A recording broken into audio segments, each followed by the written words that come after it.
She I walked have into an that idea. cafe looking It like could nobody. work. No Please just designer hear me bag, out. no driver, listening. no entourage. That does sound promising. Just a woman in jeans and a plain jacket, and the table next to her laughed. They whispered. They assumed. And they were so completely, catastrophically wrong about who she was. But before Avery Sterling could walk out that door and disappear back into the world that only knew her net worth, a stranger stood up. A man with tired eyes and calloused hands and absolutely nothing to gain. And he told them to shut up. That was the moment everything changed, for both of them. If you've ever been underestimated by people who thought they had you figured out, stay with me. Like this video, drop your city in the comments, and let's see how far this story travels. The cafe was called Briar and Bean, and it was the kind of place that tried too hard. String lights in October. A chalkboard menu with words like artisanal and hand-forged, written in looping cursive that somebody clearly practiced. Exposed brick walls. A playlist cycling through acoustic covers of pop songs that were better as pop songs.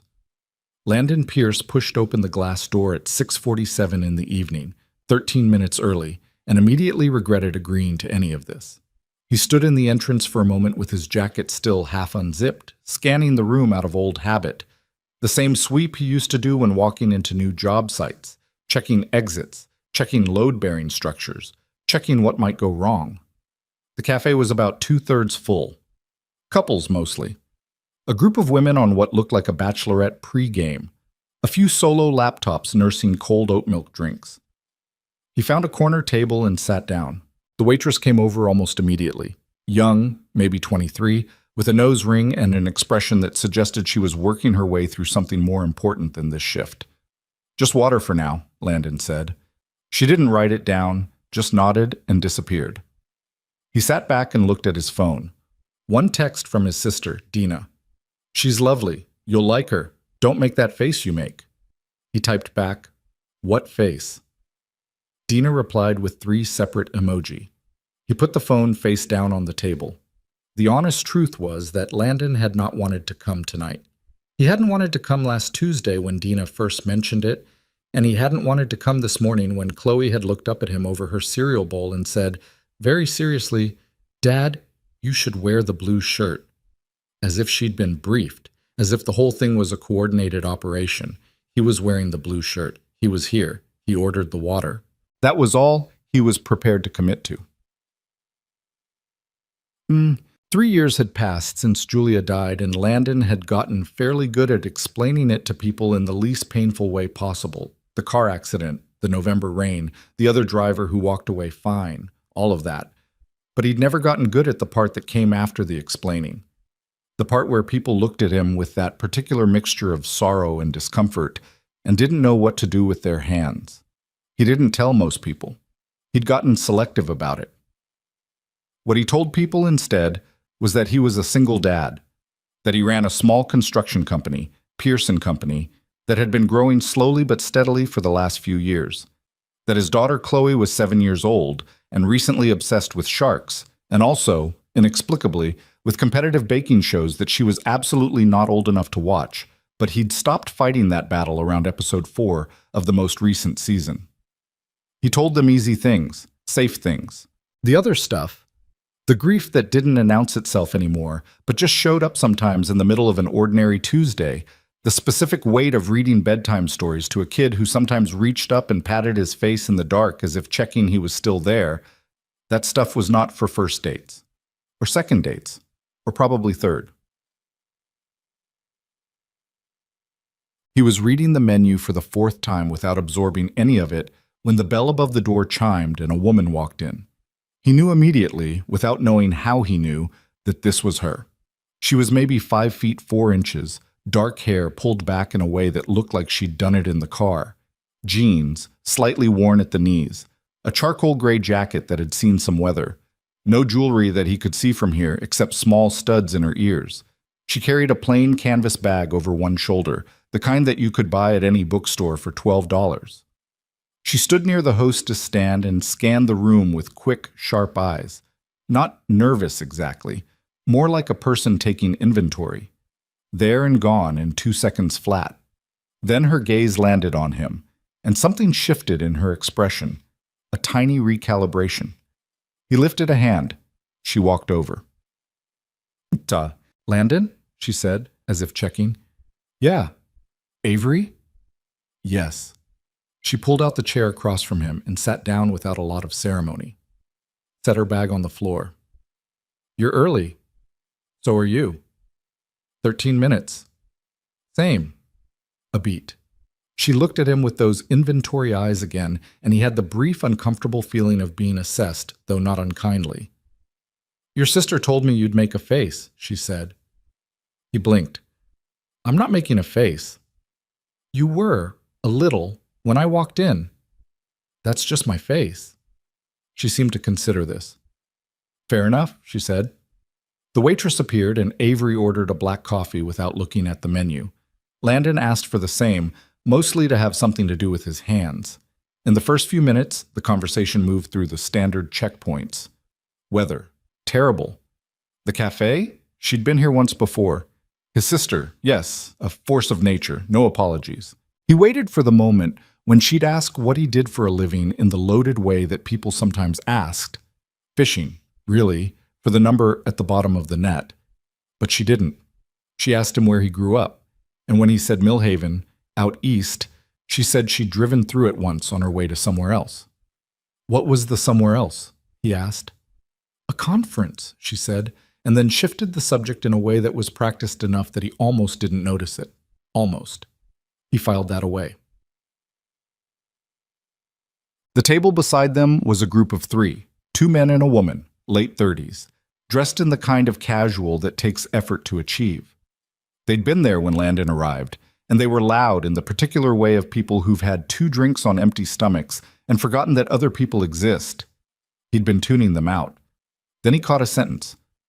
No, I'm just saying, look at her. She's clearly not from around here. A man's voice, amused, low enough to be deniable. Landon didn't look up. What do you mean? The woman at that table leaning in.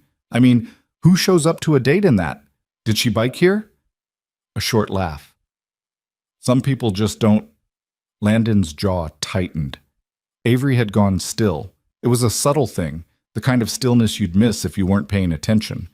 Her coffee cup was raised halfway to her mouth and stayed there. Her eyes didn't move to the other table. She kept looking at Landon, but she wasn't seeing him anymore. She was listening. The man at the other table continued, quieter now, though not quiet enough. I'm just saying Marcus is going to take one look, and Marcus isn't coming, the other man said. Right, but if he were, that's enough, probably. A half-hearted correction from the woman. I'm just making an observation. Avery set her coffee down, very carefully. The kind of careful that means something different than careful. I'm going to use the restroom, she said, and her voice was completely level, which somehow made it worse. She stood and walked toward the back of the cafe, not looking at the other table. Not looking at anything. Landon watched her go. Then he looked at the 3 people at the next table. The man who'd been talking was maybe 35, square-jawed, with the satisfied look of someone who thought being quiet enough was the same as being decent. Landon waited until Avery turned the corner, out of sight. Then he leaned forward slightly in his chair. Hey, he said. The man looked over. Sorry? The woman you were just talking about. Landon kept his voice even, conversational, like he was asking about the specials. She can hear you. The man's expression flickered. I wasn't. You were! Landon wasn't angry. That was the thing. He wasn't performing anything. He was just tired, the way a person gets tired of something that keeps happening over and over in every room in every city until it feels like furniture. She's been sitting right there the whole time. It was a private conversation, at a volume that wasn't private. The woman at the table looked down at her drink. The second man had gone carefully neutral. The first man held Landon's gaze for a moment, the specific social negotiation of 2 people deciding whether this becomes a thing. And then he turned back to his table and picked up his glass, and that was that. No apology. But the talking stopped. When Avery came back, she sat down and wrapped both hands around her coffee mug. Her knuckles were not white. She was fine. She was clearly, competently fine, in the way that some people got very good at being fine. You didn't have to do that, she said. I know. It wasn't a big deal. It also wasn't a small deal. She looked at him for a moment, really looked, for the first time since she'd sat down, like she was recalculating something. People assume a lot, she said carefully, based on how someone looks. Yeah, he said. I know. It doesn't usually bother me. It bothered you, he said, not unkindly. She pressed her lips together, not denying it. He appreciated that. It bothered me, she admitted, quietly. Not because they were strangers, because it's never strangers. It's always... She stopped, started again. People see what they want to see, and then they decide who you are based on it. And you don't fit what they expected. I never do. He nodded slowly. He understood that, though probably for different reasons than hers. For what it's worth, he said, you don't owe me anything for having a normal reaction to being treated badly. She blinked at him. That's a strange thing to say on a first date, she said. I'm strange, he said, without apology. For the first time since she'd sat down, something relaxed in her face. Not a smile yet. More like the thing that happens right before a smile, when the decision is still being made. Dina said you were direct, she said. Dina talks too much. Now she did smile. Small, involuntary, like it got out before she could stop it. They stayed for another hour. Landon hadn't planned on staying another hour. He'd planned on a polite 45 minutes and an exit with dignity. But something happened after the moment with the table next to them. Some invisible recalibration on both sides. And the conversation stopped being a conversation and started being something else. Something less formal. More like two people sitting across from each other at the end of a long day, not performing. He told her about Chloe. He didn't plan to exactly, but she asked, not the checking the box way, but like she actually wanted to know. And once he started, he found it difficult to stop, which almost never happened. She's 7, he said, but she thinks she's about 45. She has opinions about things, like real opinions, with reasoning attached. She told me last month that I should reorganize the kitchen cabinets by frequency of use, and she was not wrong, which was the annoying part. What did you do? I reorganized the kitchen cabinets. Avery laughed at that, a real one, short and surprised. She's smart, he said, and the pride in his voice was not something he tried to hide. She reads above her grade level. She's got this notebook where she draws sharks and labels all their parts. He paused. She's going through a shark phase. How long has the shark phase been going on? 6 months. I've learned more about great white sharks than I ever expected to need. What's the most interesting thing you've learned? He thought about it. They don't sleep the way we think of sleeping. They keep moving. Their brain doesn't turn off. Something moved across Avery's face at that. She turned her coffee mug in a slow circle, once, twice. That sounds exhausting, she said. Chloe thought it was the coolest thing she'd ever heard. She didn't tell him what she did. He noticed. He wasn't making a case about it. People were entitled to privacy, especially on first dates. But he noticed that every time the conversation edged toward her work, she steered it somewhere else. She asked about his company. She asked about the kinds of projects Pierce and company took on. She asked smart follow-up questions, not the interested-to-be-polite variety, but the kind that came from someone who actually processed information quickly. He told her about the Community Learning Center. It slipped out, honestly. He hadn't planned to talk about it. It was a half-formed dream more than a plan. A space for kids in the Millhaven corridor who didn't have consistent access to tutoring or after-school programs, something between a library and a workshop, with actual resources and actual people who showed up every week. He'd had the vision for it for 2 years and had done almost nothing with it except sketch the floor plan once on a napkin and then lose the napkin. There's a building on Keene Street, he said, old textile warehouse. Been empty for about 4 years. The bones are solid. I could do most of the renovation work myself, or with my crew, if I could get the financing. Have you applied for any grants? I looked into it. There are programs. He rubbed the back of his neck. I don't have a lot of time to sit down and figure out the application process. And there's no guarantee. And right now the business is going through some things, so. What kind of things? He shook his head. Nothing I need to unload on a first date. She didn't push it. But she looked at him in that way again. The inventory look. thoughtful and quick. And he had the sense that she had filed it, the same way he'd filed her pivot around talking about her work. Two people paying attention. Two people not quite saying everything yet. At 8:30, the cafe started thinning out. The bachelorette group left in a wave of laughter and pink sashes. The table next to them had cleared out 40 minutes ago, the man with the square jaw not looking at Landon on his way out. The waitress came with the check unprompted. Landon reached for it. "Split it," Avery said immediately. "I've got it." "I said split it." He looked up. She was looking at him with an expression that was pleasant and completely immovable. "You're going to be stubborn about this," he said. 50-50. "It's not stubborn, it's fair." He let her put her half down, though it was slightly more than half, and he suspected she knew it.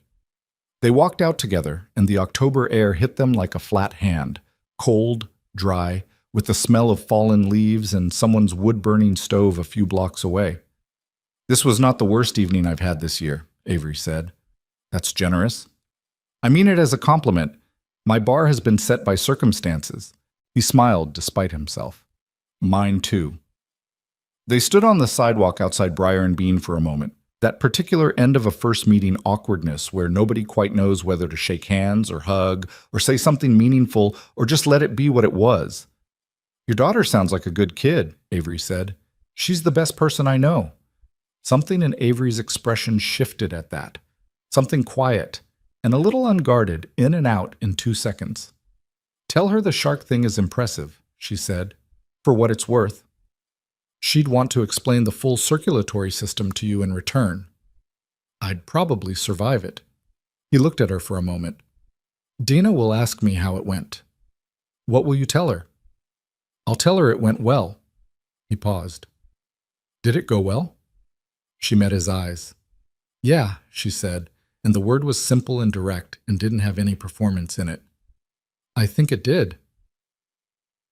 Landon drove home through streets slick with early autumn rain, the windshield wipers going back and forth in the dark, and tried to figure out what had just happened. He pulled into the driveway at 9:15. The kitchen light was on.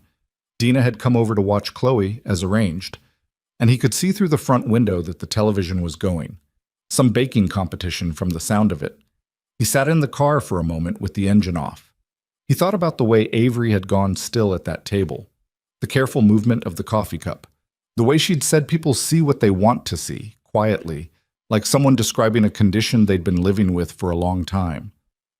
He thought about the way she'd pivoted every time the conversation moved toward what she did for work. Not lying, exactly. More like a person who'd learned to protect something. And he pushed the thought away as soon as it arrived, but it came back. That the last time he'd sat across from someone and thought there is more going on here than they're telling me had been Julia on their second date, when she'd finally admitted she was terrified of birds and had spent their entire first date near a park fountain braced for pigeons. He sat with that for a second. The comparison. The small, quiet ache of it. Then he got out of the car, walked up the porch steps, and opened the front door to the smell of microwave popcorn and Chloe's immediate shout, "Dad, this guy just made fondant butterflies, and they're actually beautiful. Come look." And the night folded back into ordinary, and that was fine. That was good. He didn't tell Chloe much about the date. She was 7 and terrible at being indirect, and Landon knew if he gave her any information she'd have architectural plans drawn up by morning. So he said it was nice, and the coffee was good, and the person was fine, and Chloe looked at him with the specific 7-year-old expression that meant, "I know you're not telling me everything, but I'm choosing to let it go for now." Dina was less tactful. She texted him at 9:47 p.m. "So?" He replied, "It was good. Define good, normal good, coffee good, not awkward." "Did you ask for her number?" He looked at his phone. Then he realized, with a slight jolt, that he hadn't. And she hadn't asked for his. They'd said goodbye on the sidewalk and gone in separate directions, and neither of them had mentioned it. He started to type a response to Dina. His phone buzzed. An unknown number. "This is Avery. Your sister gave me your number 3 weeks ago. I probably should have led with that." He stared at it for a moment. Then he typed back, "Good to know. I also have a question." "Okay, The building on Keene Street. Is it listed anywhere, or do you just know it exists? He sat with that for a moment. The question was specific. The question was the kind a person asked when they'd already been thinking about something, not just making small talk. I know it exists, he typed. I've looked at it from the outside about a dozen times. Have you ever been inside? No, you need a contact for that. The property management company is... I found it, she wrote back. Greenpath Holdings. I'm going to make a call tomorrow. He blinked at his phone. Why? There was a pause, longer than a typing pause. Then, you said you didn't have time to figure out the application process. Consider this figuring it out. He didn't know what to say to that. He tried 3 different responses and deleted all of them. Finally, he just typed, "You don't have to do that."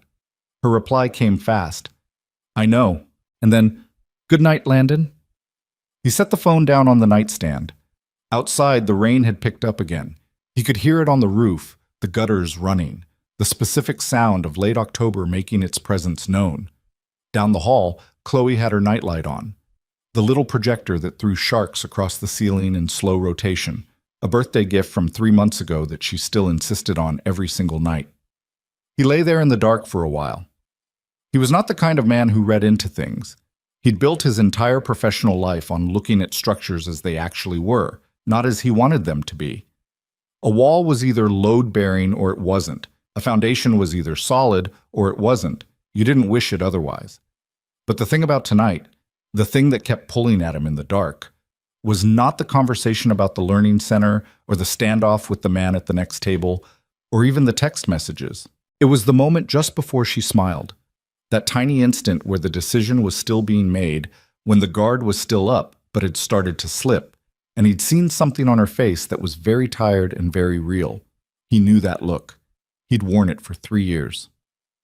And over the next 2 weeks, they texted more than they met. This was not planned. It just happened the way things happen when 2 people have found a particular frequency and neither of them wants to lose it by pushing too hard. She'd send something in the morning, usually early, which he noted. He'd reply between job site visits. She asked smart questions about the Pierce & Company projects he mentioned. He asked about the Greenpath call. She said she'd left 2 messages and was waiting to hear back, which was not ideal. "You don't have to keep following up on that," he told her, the 3rd time they met in person. A Thursday lunch at a sandwich place near his job site. Nothing planned. She'd texted that she was in the area. "I left 2 messages," she said. "It's fine. I just don't want you to feel obligated." She looked at him with the inventory eyes. "Do I seem like someone who does things out of obligation?" "No," he admitted. "You seem like someone who does things because she decided to." "Correct." She took a bite of her sandwich. "So stop apologizing for it." He still didn't know what she did. He'd asked once, lightly, early in the 2nd week, "So what is it you actually do?" And she'd said, "I work in tech," and then asked him a question about roof load calculations that was somehow specific enough to be genuine, and they'd gone from there. He hadn't pushed. There was something he respected about it, actually. The world he moved through, construction, contracting, small business, was not a world where people hid their money. If anything, it was a world where people overstated it, inflated it, used it as a measure of weight and seriousness. The fact that Avery Sterling, whoever she actually was, had sat across from him in a $12 canvas bag and talked about children's learning centers and shark biology and the Greenpath property management hold music without once referencing her income bracket. That meant something. He didn't know what exactly, but it meant something. His accountant called on a Friday afternoon, 3 weeks after the Briar and Bean date, and Landon took the call in his truck outside a job site in the rain. "I need you to come in," said Ray, who was 61 years old and had been Landon's father's accountant before he was Landon's, and who did not dramatize things. "This week, sooner if you can." "What's wrong?" "The Caldwell contracts." A pause. "Landon, 3 of them have been terminated, and there's a penalty clause being invoked on the Riverside build." Landon stared out the windshield at the rain. "That's not possible," he said. "We were on schedule. We passed every inspection." "I know." "Caldwell signed off on the Riverside walkthrough himself." "I know. But the termination letters cite code violations and a pattern of safety infractions." Ray paused again. There are no safety infractions on record. I pulled everything. It's not documented because it didn't happen. The rain hit the roof of the truck in a flat, steady rhythm. Somebody's making it up, Landon said. That's what it looks like. Why? Ray was quiet for a moment. I don't know yet, but the Caldwell Group has been doing business with a new development consortium. They came in about 8 months ago, Meridian Properties. I've heard the name. They've been acquiring commercial real estate in the Millhaven corridor, the Keene Street area mainly. There's been some pressure, I've heard from other contractors, to clear out the smaller operators who have any foothold in that zone. Landon's hand tightened on the phone. Keene Street. The building. The bones-are-solid warehouse he'd described to Avery over coffee 3 weeks ago. He sat there in the rain for a long time after he hung up. Wasn't. He didn't tell Avery right away. Part of that was pride, pure and simple. The specific grinding pride of a man who'd built something with his own hands and didn't want to admit it was being taken apart by someone he'd never even met. Part of it was that he still didn't fully understand the shape of it, and part of it, the part he was least willing to look at directly, was that Pierce and Company was all he had outside of Chloe. It was the thing he'd built after Julia died, the thing he'd thrown himself into as a way of surviving the first year.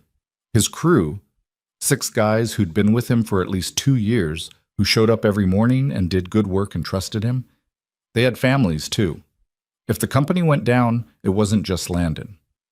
He sat with that in the evenings, after Chloe was asleep, at the kitchen table with the financial documents spread out in front of him and a cold cup of coffee he kept forgetting to drink. The numbers were not good. Without the Caldwell contracts, the company's runway was shorter than he wanted to admit. He could manage for 4 months, maybe 5 if he pulled back on some overhead. After that, without new work coming in, and new work was slow to come in when someone was actively spreading bad information about your safety record, it was a cliff. He put the documents away before Chloe woke up in the mornings.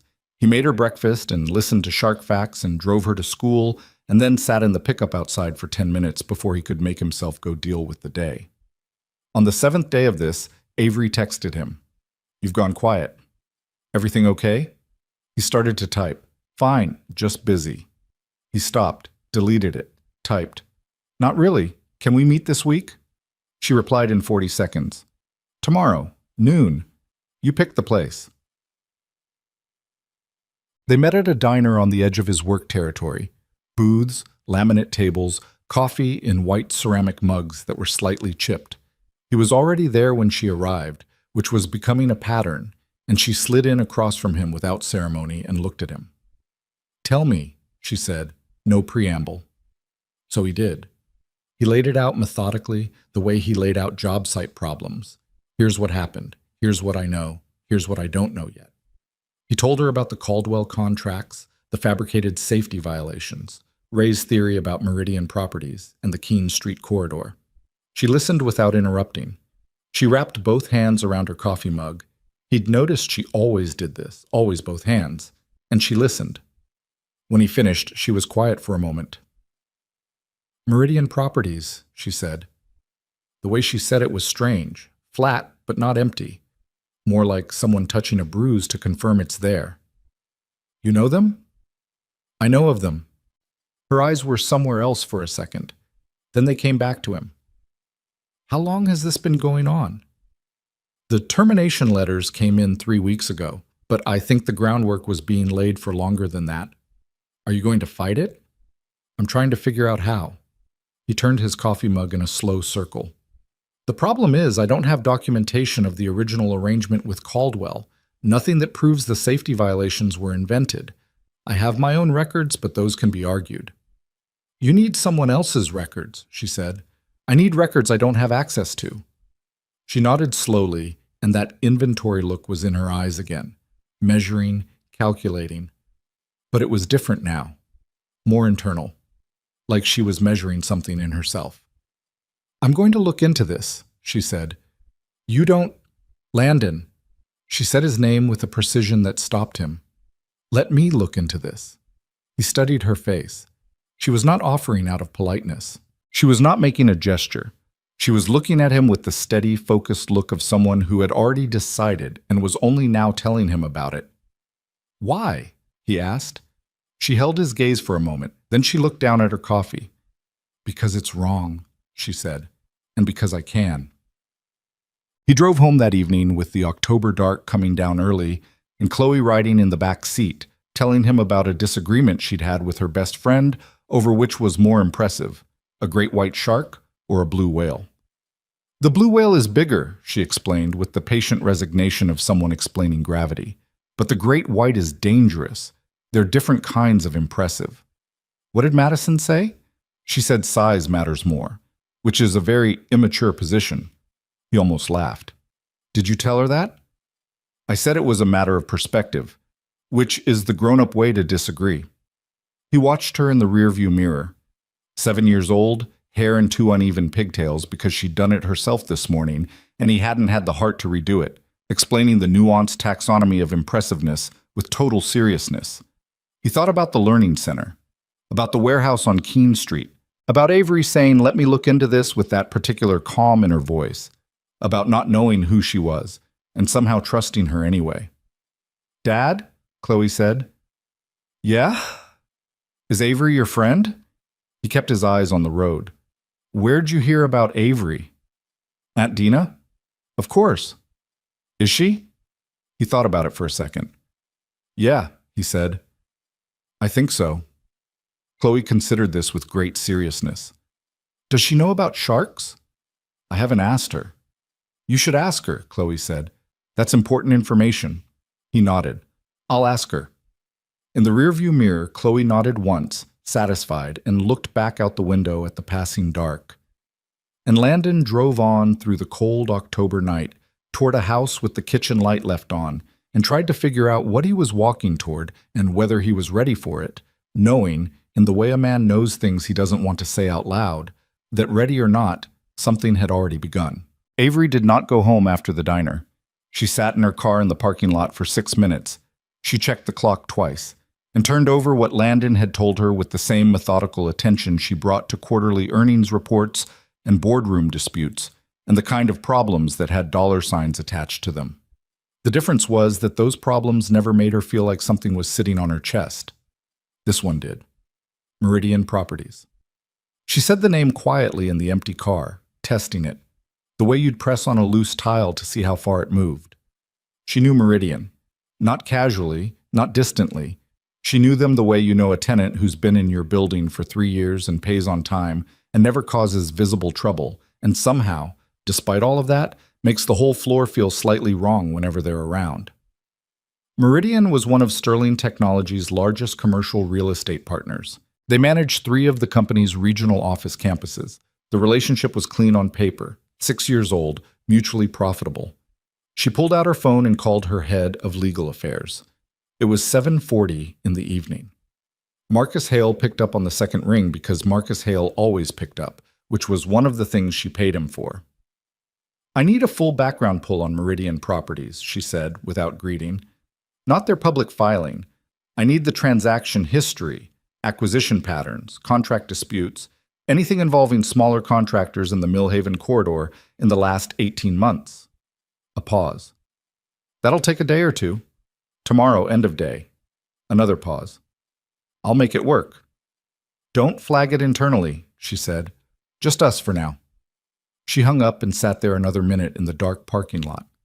Through the diner window, she could see the booth where she and Landon had been sitting. A busboy was clearing the table, the white ceramic mugs going into a tub.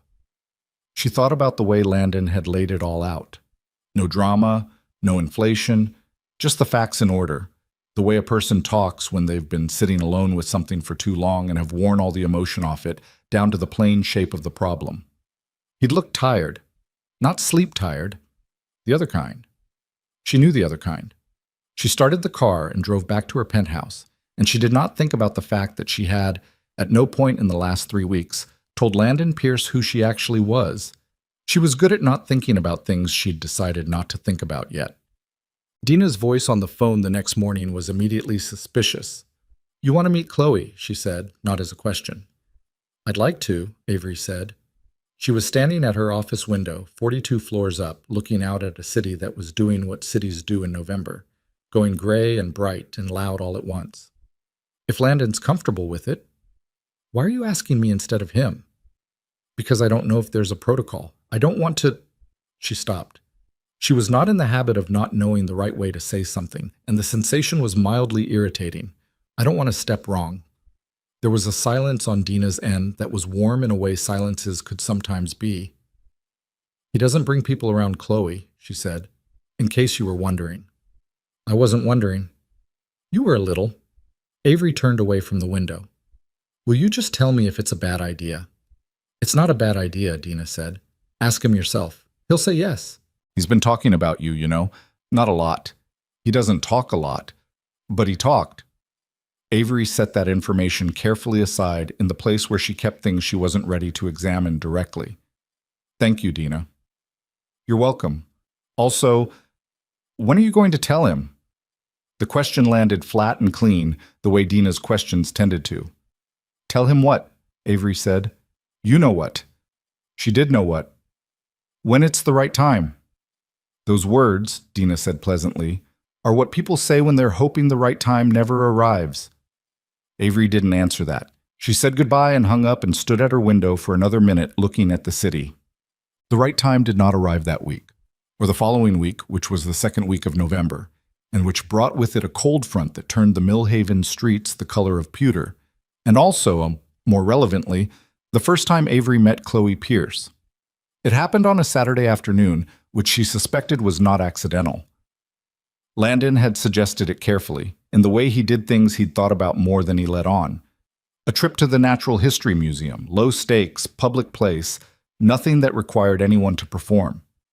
He'd mentioned it on a Wednesday and spent 3 days not following up, which she'd read correctly as him giving her room to back out if she wanted to. She didn't want to. The museum was crowded in the particular way of Saturday afternoons with families, strollers, noise, the specific chaos of children who have been told they cannot touch anything and have interpreted that as a challenge. Avery arrived first, again, and found Landon and Chloe coming through the main entrance 3 minutes later. She recognized Chloe before Landon introduced them, which made no logical sense except that the kid looked exactly like her father in miniature. Same dark eyes, same slight tilt to her chin, same quality of watching a room before committing to it. She was wearing a puffy purple jacket and carrying a small backpack with a shark on it, because of course she was. Chloe stopped in front of Avery and looked up at her with a directness that most adults couldn't manage. "My dad says you're smart," she said. Avery glanced at Landon, who was doing something very hard with his expression. "Did he?" Avery said. "He said you're good at figuring things out." Chloe considered her further. "Do you know anything about sharks?" "A little," Avery said. "I know they don't sleep the way we do. They have to keep moving." Something shifted in Chloe's face, a rapid internal assessment that reached a conclusion. "Okay," she said, and reached out and took Avery's hand in the matter-of-fact way that 7-year-olds sometimes took your hand, as if it was simply the next logical step, and started walking toward the exhibits. Landon, behind them both, looked like he'd been slightly winded. Avery glanced back at him over her shoulder. He shook his head once, slowly, and she had to look away before she smiled at a degree she didn't mean to. Chloe narrated the entire marine exhibit, not in a showing-off way, more the way a person gives a tour of their own house. Comfortable, certain, with occasional digressions that had no clear destination but were somehow never boring. She knew things, specific things, with Latin names that she pronounced carefully and facts attached that she verified were accurate because, as she explained with some solemnity, her teacher had told her once that facts need sources, and her source was a book about ocean biology that she'd gotten from the school library and renewed 4 times. "You've had it 4 months?" Avery asked. 5. "But the librarian lets me because I take care of it." A small pause. "And because I made her a card on her birthday." "Strategic kindness," Avery said. Chloe thought about that. "Yeah," she said, in a tone that suggested she'd never called it that, but found the label accurate. Landon was walking slightly behind them, hands in his jacket pockets. He'd been quiet in a way that was not uncomfortable, more like a person watching something they hadn't expected and were still processing. At the shark display, a massive tank with two sand tigers moving in slow circles, Chloe pressed both palms flat to the glass and went entirely still. "They're older than trees," she said, without turning around. "What is?" Avery asked. "Sharks, as a species. They existed before trees did. Trees came later." She watched the larger shark complete a turn. "I think about that a lot." Avery watched her watching the tank. "What do you think about it?" "That it means being old doesn't mean being behind. It means you figured something out early." She turned around and looked at Avery with the same directness as before. "My dad's been doing the same things since I can remember. He doesn't change a lot, but he's not behind either. He's just figured his things out." Landon, 2 feet away, said nothing. Avery looked at Chloe for a moment. 7 years old, with a shark on her backpack and a library book renewed 5 months running, explaining evolutionary persistence at a fish tank on a Saturday afternoon. "I think that's a good way to see it," Avery said. Chloe nodded once and turned back to the tank. They got hot chocolate in the museum cafe afterward, and Chloe fell asleep in her chair with her head on Landon's arm before she'd finished half of it. The way young children sometimes simply collapsed without warning, mid-thought, like a phone hitting zero battery. Landon didn't move his arm. He just sat there and drank his coffee left-handed and watched his daughter sleep. "She does this," he said quietly, "runs at full capacity and then just stops." "She's extraordinary," Avery said, and she meant it without decoration. He looked at her. The look was direct and serious, the way he got when something mattered. "She liked you," he said. "She doesn't do that fast." She held my hand immediately. "Yeah." A beat. "That surprised me too." Avery turned her coffee cup in the slow circle she'd picked up without noticing. "Can I ask you something?" "Sure." "When you talk about her, your voice changes." He looked at his daughter, not her. "I know. Not softer. Just," she searched for the right word, "more certain. Like she's the one thing you don't have doubts about." He was quiet for a moment. Outside the cafe window, November rain had started, thin and gray. "She's the one thing I don't have doubts about," he confirmed. Avery sat with that.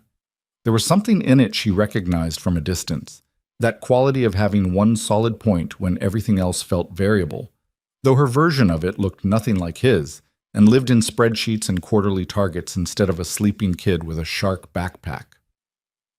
"I haven't been fully honest with you," she said. She hadn't planned to say it. It came out the way things sometimes did when she'd been carrying them too long. Landon looked at her then, patient, not alarmed. "About what you do," he said. It wasn't a question. She should have known he'd already worked out the shape of it. "I didn't lie," she said carefully. "I work in tech, that's true. But it's not complete." "No." He waited. She opened her mouth, and then her phone buzzed in her jacket pocket. She reached for it automatically, the reflex of someone whose phone call volume was in a different category than most people's. And she saw Marcus Hale's name on the screen and the specific shorthand they used for urgent, 3 words. "Need to talk, tonight." She looked up at Landon. "I have to take this," she said, and hated the timing with a completeness that surprised her. "Go ahead." She stepped away from the table toward the cafe entrance. Marcus was already talking before she got the phone fully to her ear. "The Meridian poll came back," he said. "Avery, it's bad." She kept her voice flat. "How bad?" "They've done this before. 3 other small contractors in the last 14 months, all of them operating in corridors Meridian was targeting for acquisition. All of them hit with fabricated code violations through their development partners. One of them folded. One is still in litigation. One walked away." She looked back at the table. Landon was repositioning Chloe's head on his arm, carefully, not waking her. "There's more," Marcus said. "Tell me." "Meridian's primary silent investor, the one who's been funding the Millhaven corridor expansion." A pause. "It's Harlan Cross." She stood very still. Harlan Cross was 64 years old and ran a private real estate consortium that had been a Sterling Technologies partner for 6 years. He sat on 2 industry boards she also sat on. They'd had dinner at a charity function 8 weeks ago, and he'd congratulated her on Sterling's Q3 numbers, and she'd thanked him, and neither of them had indicated that anything was wrong. "Harlan Cross," she said. "Yes. He's been funding a campaign to destroy a small construction company in Mill Haven. Based on the transaction trail, yes. And it's not just Pierce and Company. There are at least 4 other small operators in that zone who are being pressured out." She turned away from the cafe entirely, facing the museum corridor. A group of children were running past, trailing a harassed-looking teacher. "Pull everything," she said. "Every transaction, every communication we can access, every contract touchpoint between Sterling and Meridian going back to the beginning. That's 6 years of, I know how long it is, Marcus. Pull it." "Avery?" His voice was measured. He was one of 2 people in her professional life who could use that tone with her. "If you move on this, if you pull the Meridian contracts and go public with the Cross connection, you're looking at shareholder disruption, potential litigation, and the board will—" "I know what the board will do." "Then I need to ask you if you're sure." She looked back through the cafe window at Landon. He'd gotten a napkin from somewhere and was dabbing something off Chloe's jacket sleeve, probably hot chocolate, with the focused, unself-conscious attention of a man who'd done 10,000 small tasks like this and never thought about whether anyone was watching. "I'm sure," she said. She didn't tell him that night. She told herself it was because the moment had been broken and the next right moment hadn't appeared yet, and she wasn't going to do it badly when she could do it right. These things were all true. They were also, she was honest enough to admit, convenient truths. What she did instead was go back to the table and drink the last of her coffee and help Landon carry a barely conscious Chloe to the car in the museum parking garage, the kid's head on her father's shoulder and the shark backpack dangling from his elbow. And she said goodbye in the gray November rain and drove home and sat in her kitchen for 2 hours with the Meridian files open on her laptop and made herself look at all of it. 6 years of invoices. Acquisition maps with the Mill Haven corridor highlighted in a progression of dates. The 3 previous contractors, she pulled what public records existed and matched them to the Meridian timeline, and it lined up, clean and nauseating. Pierce and Company was the 4th. The corridor ran directly through Keene Street, the warehouse, the building with the solid bones and the dream Landon had sketched on a napkin and lost. She closed the laptop. She poured herself a glass of water because she needed something to do with her hands, and she stood in her kitchen at 11 p.m. and thought about Chloe asleep in a purple jacket and the way she'd pressed her palms against the Shark Tank glass and said, "I think about that a lot." And she thought about what it would mean to let Landon find out about all of this on his own. The slow financial bleeding, the impossible fight against a machine that had been doing this for over a year before he ever knew it existed. And she thought about what it would mean to stop it. She was not naive about her own position. She knew that acting on this meant consequences. The board would not be neutral. Harlan Cross had allies, and she'd made something that wasn't quite enemies over the years, but wasn't quite nothing either. The specific opposition of people who'd found her competence inconvenient. She'd built Sterling from a 2-person startup in a rented office to a publicly traded company worth $4.2 billion. And she'd done it by being smarter than most people expected a 30-year-old to be, and by making hard calls without flinching. This was a hard call. She knew it. She was making it anyway. What she hadn't quite dealt with, what she was going to have to deal with, and soon, was that Landon didn't know who she was. He'd been talking to her for nearly 2 months about his business struggles and his learning center dreams and the company that someone was trying to take from him, and she'd been listening, and she'd been doing things, and he didn't know that she had the leverage to do any of it. When he found out, and he was going to find out, because that was the direction everything was moving, his reaction was going to depend entirely on how he found out. She understood that. She understood it very specifically, in the way she understood contract clauses and risk matrices. The what was not the only thing that mattered. The how mattered too. She went to bed at midnight. She slept badly. But what nobody who knew Avery Sterling in a professional context would have predicted was that she was genuinely good with children. She'd have said the same thing herself once. She'd spent her 20s in the particular tunnel vision of building something from nothing, which left almost no bandwidth for anything outside the work. She'd had relationships. She was human, she'd had relationships, but they'd been with people who understood that Sterling Technologies was not a job, but a life. And eventually those relationships had ended in the specific way that things ended when two people had been looking in different directions for long enough. She'd filed children away in the mental category of probably, someday, not a current consideration, and moved on. Chloe Pierce dismantled that filing system in about 37 minutes. Over the following weeks, into December now, cold enough that the breath showed, Avery found herself present for things she hadn't been present for in years.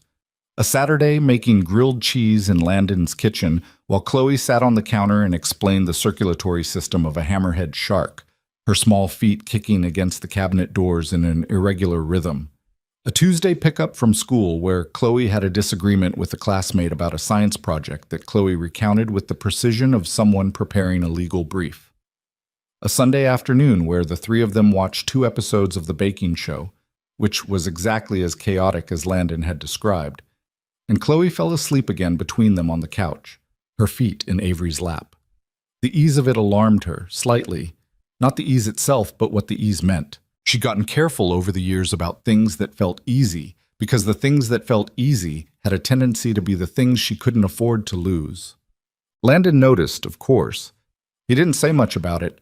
This was not a man who said much about things he was still working out, but she caught him watching sometimes, quiet and observant. She'd be in the middle of something ordinary, helping Chloe with a reading assignment or arguing mildly with her about whether bioluminescent fish or electric eels were more evolutionarily impressive, and she'd look up and find him watching from the other side of the room with an expression she couldn't fully read. Not suspicious, not guarded, more like a man adjusting his picture of something he thought he already knew. One evening in mid-December, after Chloe was in bed, he made tea. He was a tea drinker in the evenings, which she'd known for weeks and still found mildly unexpected, and they sat in the living room with the lamp on and the street noise coming in low through the windows. "She talks about you," he said. "Chloe, after you leave." "What does she say?" "Last week she told me that you think like an engineer, but talk like a person." He looked at his mug. "I told her that was a compliment. She said she knew." Avery was quiet for a moment. Outside, someone was walking a dog in the cold, and she could hear the tap of its nails on the sidewalk faintly through the glass. "Landon." "Yeah. The thing I haven't told you, about what I do." She looked at her hands. "I'm going to tell you soon. I just want you to know that the reason I didn't lead with it wasn't—" She stopped. "It was never strategy. I want to be clear about that. I wasn't managing you. I was just tired of being the thing that people see first." He turned his tea mug slowly. He didn't ask her to explain more, and he didn't rush to reassure her, both of which she appreciated. "Okay," he said finally.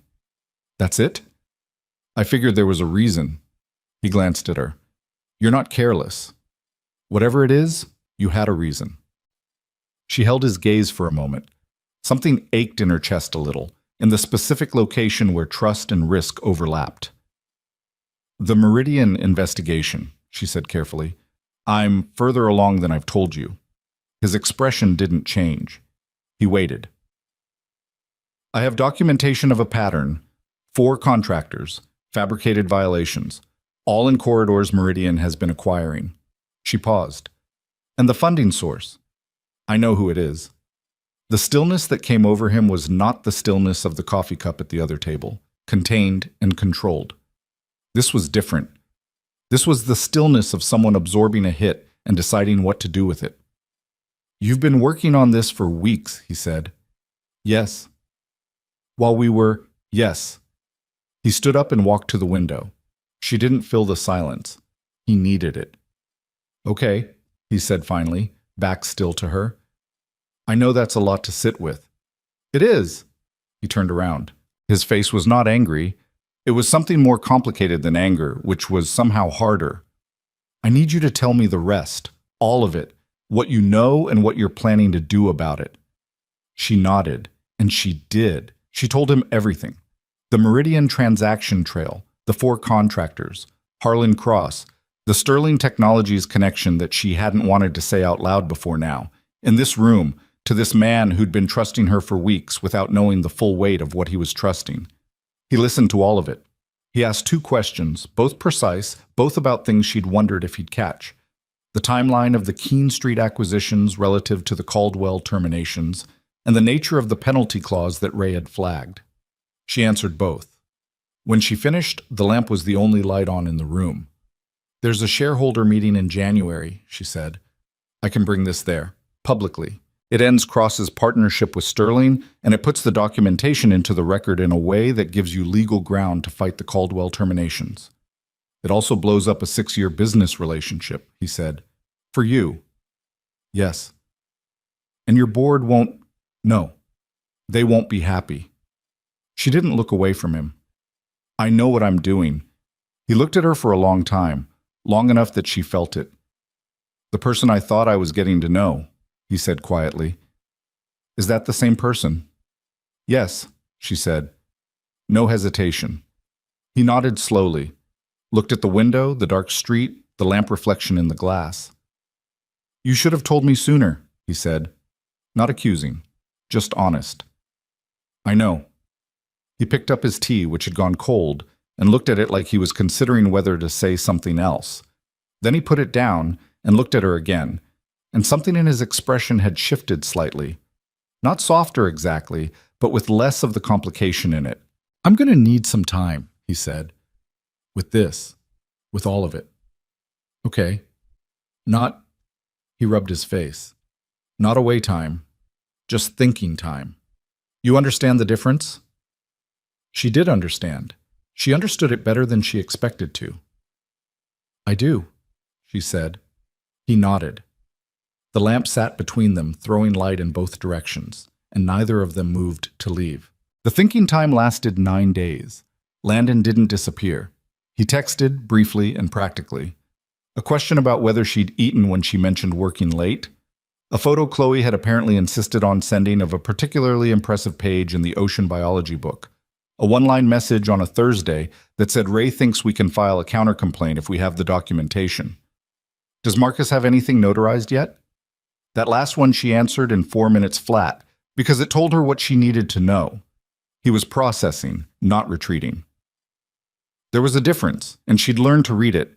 She spent those 9 days finishing what she'd started. The January shareholder meeting was 22 days out when Marcus delivered the full compiled file. 340 pages of transaction records, acquisition maps, contractor complaint histories, and a set of internal communications between Meridian Properties and a shell company connected to Harlan Cross's private holdings that Marcus had found through a chain of registered agents that took his team 4 days to trace. The communications were not ambiguous. They used careful language, the language of people who understood they might be read later. But the meaning was not ambiguous. She read all 340 pages. She read them twice. Then she called Marcus and said, "Prepare the presentation for the January meeting. I'm bringing this to the full board." Marcus was quiet for 3 seconds, which was a long time for him. "The board includes 2 members with cross-adjacent interests." "I know. Avery. Henderson and Park are both going to push back hard. Henderson's been on the board since your Series B. He'll frame this as reckless." "He can frame it however he wants," she said. "The documentation speaks." "And the Meridian contracts? Terminating 6 years of commercial partnership is going to hit the Q1 projections." "I know what it'll hit." Another pause. "I just need to make sure you've run the full scenario." "I've run it," she said. "Every version of it. This is the one I'm choosing." She hung up and turned back to the window. 42 floors, the city going about its business below in the cold January light, and stood there for a moment with the particular stillness of a person who has made a hard decision and is waiting for the second guessing to arrive. It didn't arrive. That, more than anything, told her she was right. She told Landon the meeting date on a Saturday. They were in his kitchen again. She'd noticed that most of their important conversations happened in his kitchen, which she thought probably said something about him, about the kind of man who had a room in his house that functioned as the center of gravity. Chloe was at a birthday party, and the house had the particular quality of a place that was built for noise operating in temporary quiet. January 14th, she said, 10 a.m. Sterling Technologies headquarters. He was leaning against the counter with his coffee.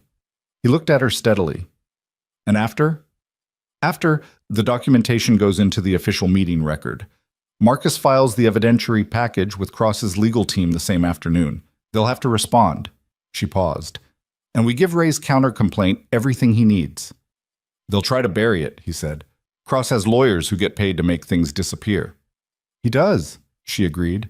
But this goes into a public shareholder record. That makes it significantly harder to bury. He turned his coffee mug in a slow circle. She'd picked up that habit from him somewhere along the way without noticing. What does this cost you? He asked. Not abstractly, specifically. He wanted the number. The Meridian Partnership accounts for about 8% of our commercial real estate revenue. Q1 takes a hit. The board is going to be unhappy in a loud and organized way. She set her own mug down. Henderson will probably call for a confidence vote. He's been looking for a reason. Landon's expression shifted. A confidence vote is, I know what it is. You could lose your position. I could, she said. I won't, but I could. He looked at her for a long moment. The kitchen was quiet around them. The refrigerator hum, the radiator clicking, the sound of a truck passing on the street outside. Why? He said. She'd known the question was coming. She'd been preparing an answer for 2 weeks. A clean, reasonable answer about corporate ethics and legal obligation and the documented harm to multiple contractors, all of which were true. She looked at him, and she gave him the true answer instead. Because it's wrong, she said. And because you're... She stopped. Because I'm not going to sit on 340 pages of evidence and do nothing with it because it's inconvenient. He didn't look away from her. That's not the whole answer. No, she admitted. He didn't push her to finish it, which was, she was finding, one of the things about him that consistently undid her, the way he made room for things without demanding them. Tell me about the confidence vote, he said instead. Realistically, Henderson needs 7 votes on a 12-member board. He has 4 solid. He might get a 5th from Park. That still leaves him 2 short, and the other members have seen 6 years of results. She was steady saying it, which was how she knew it was true and not just how she wanted it to be. It's noise, loud noise, but noise. You've done this before. Not this specifically, but navigating board opposition, yes. A slight pause. I built this company in rooms full of people who thought I was too young, too inexperienced, or both. I know how to be in those rooms. He nodded slowly, looked at his coffee, looked back at her. Avery, he said, and the way he said her name, just her name, nothing attached to it, had a weight she felt somewhere in the middle of her chest. I need to tell you something. Okay? When you told me 2 weeks ago about Sterling, about who you are, all of it, he stopped, rubbed the back of his neck, which she'd learned was the physical gesture that meant he was working through something he wasn't sure how to say. I wasn't angry because you kept it from me. You seemed, I know how I seemed. A brief, flat smile. I'm working on that, he set his mug down. I was thrown because I'd been talking to you about the business, about the company, about all of it, and the whole time you had the context to understand exactly what it meant. And I didn't know that. He paused. It felt like an imbalance, like I'd been showing you something without knowing what I was showing you. She understood that precisely. I should have told you earlier. Yeah, he said. Not to be harsh, just honest. But I also... He stopped again. I understand why you didn't. I've been thinking about it. What you said. Being tired of being the thing people see first. She said nothing. I see you, Sham, he said. I want you to know that. Not the company. Not the number. He met her eyes. You. The radiator clicked. The refrigerator hummed. The truck that had been outside was long gone. She had built a company that employed 2,400 people. She had sat in rooms with senators and fund managers and twice-decorated engineers and people whose names were on university buildings. She had given speeches that were live-streamed to industry conferences and written about in publications she'd been reading since she was 19. Nobody had said, "I see you" to her in a very long time. Maybe ever, like that. She picked up her coffee mug because she needed something to do with her hands. "Okay," she said. Her voice was even. She was almost certain it was even. He looked at her with something in his expression that was almost amusement. "You're terrible at receiving things," he said. "I know. I'm not great at it either, for what it's worth. We're well matched that way." "Apparently," he said. Chap. The January 14th meeting fell on a Tuesday. Avery arrived at Sterling Technologies headquarters at 7:45 a.m., 95 minutes early. She had been awake since 4:30, not from nerves exactly. She'd been doing high-stakes presentations since she was 24, but from the specific alertness of a person whose body understood that today was a line between one kind of thing and another. She went through the presentation once more in her office, alone. Marcus came in at 8 and sat in the chair across from her desk and watched her go through the slides in silence, which was his way of being useful without being in the way, and she appreciated it. "Henderson called me last night," Marcus said when she finished. She looked up from her laptop. "And?" "He asked me to encourage you to consider tabling the Meridian material for a subcommittee review. He framed it as protecting the company from a rushed decision." "What did you say?" "I said I'd pass along his concern." A pause. "Which I just did." She looked at him for a moment. "Thank you, Marcus, for passing it along, for 6 weeks of work that made this possible." He nodded once, professionally. Then, slightly less professionally, "For what it's worth, I think this is right. What you're doing." She looked back at her laptop. "Let's make sure the right thing is also the effective thing." The boardroom was on the 40th floor, 2 floors below her office, and it had floor-to-ceiling windows on the north wall that looked out over the city. 12 chairs, 12 nameplates, a presentation screen at the far end. The room filled in the way boardrooms filled, controlled, measured, the specific formality of powerful people performing their own seriousness. She knew all 11 of them. She'd hired 4 of them personally. Henderson, at 62, was silver-haired and committee-weathered, and had the practiced neutrality of someone who'd spent decades in rooms like this turning opinions into process. He took his chair at the south end of the table and opened his folder without looking at her. Park sat 2 seats down from him and also didn't look at her, which told her Marcus's read had been correct. The remaining 9 ranged from cautiously curious to openly attentive. Chen, who'd been with the board since year 3, caught her eye briefly and gave the smallest nod. She filed it. Standard business consumed the first 40 minutes. Q4 reporting, a subsidiary audit, a vote on a vendor renewal that passed 8-3. Then her item appeared on the agenda, listed as Partnership Review. Meridian Properties, which was accurate as far as it went. She stood. "What I'm presenting today is not a recommendation," she said. "It is documentation of a pattern of conduct that directly implicates one of our commercial partners and requires action from this board." Henderson straightened slightly. She clicked to the first slide. She spent 22 minutes going through it. She did not editorialize. She let the documents carry the weight, which they did: the transaction trail, the acquisition maps, the contractor complaint histories, the shell company chain that led back to Harlan Cross. She presented the 4 contractors, names, dates, the fabricated violations, the outcomes.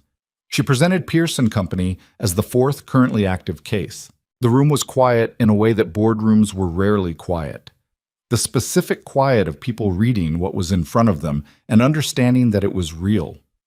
When she clicked to the final slide, she said, "I am recommending immediate termination of the Sterling Meridian Commercial Partnership, full cooperation with any resulting legal investigation, and referral of this documentation to the relevant oversight bodies."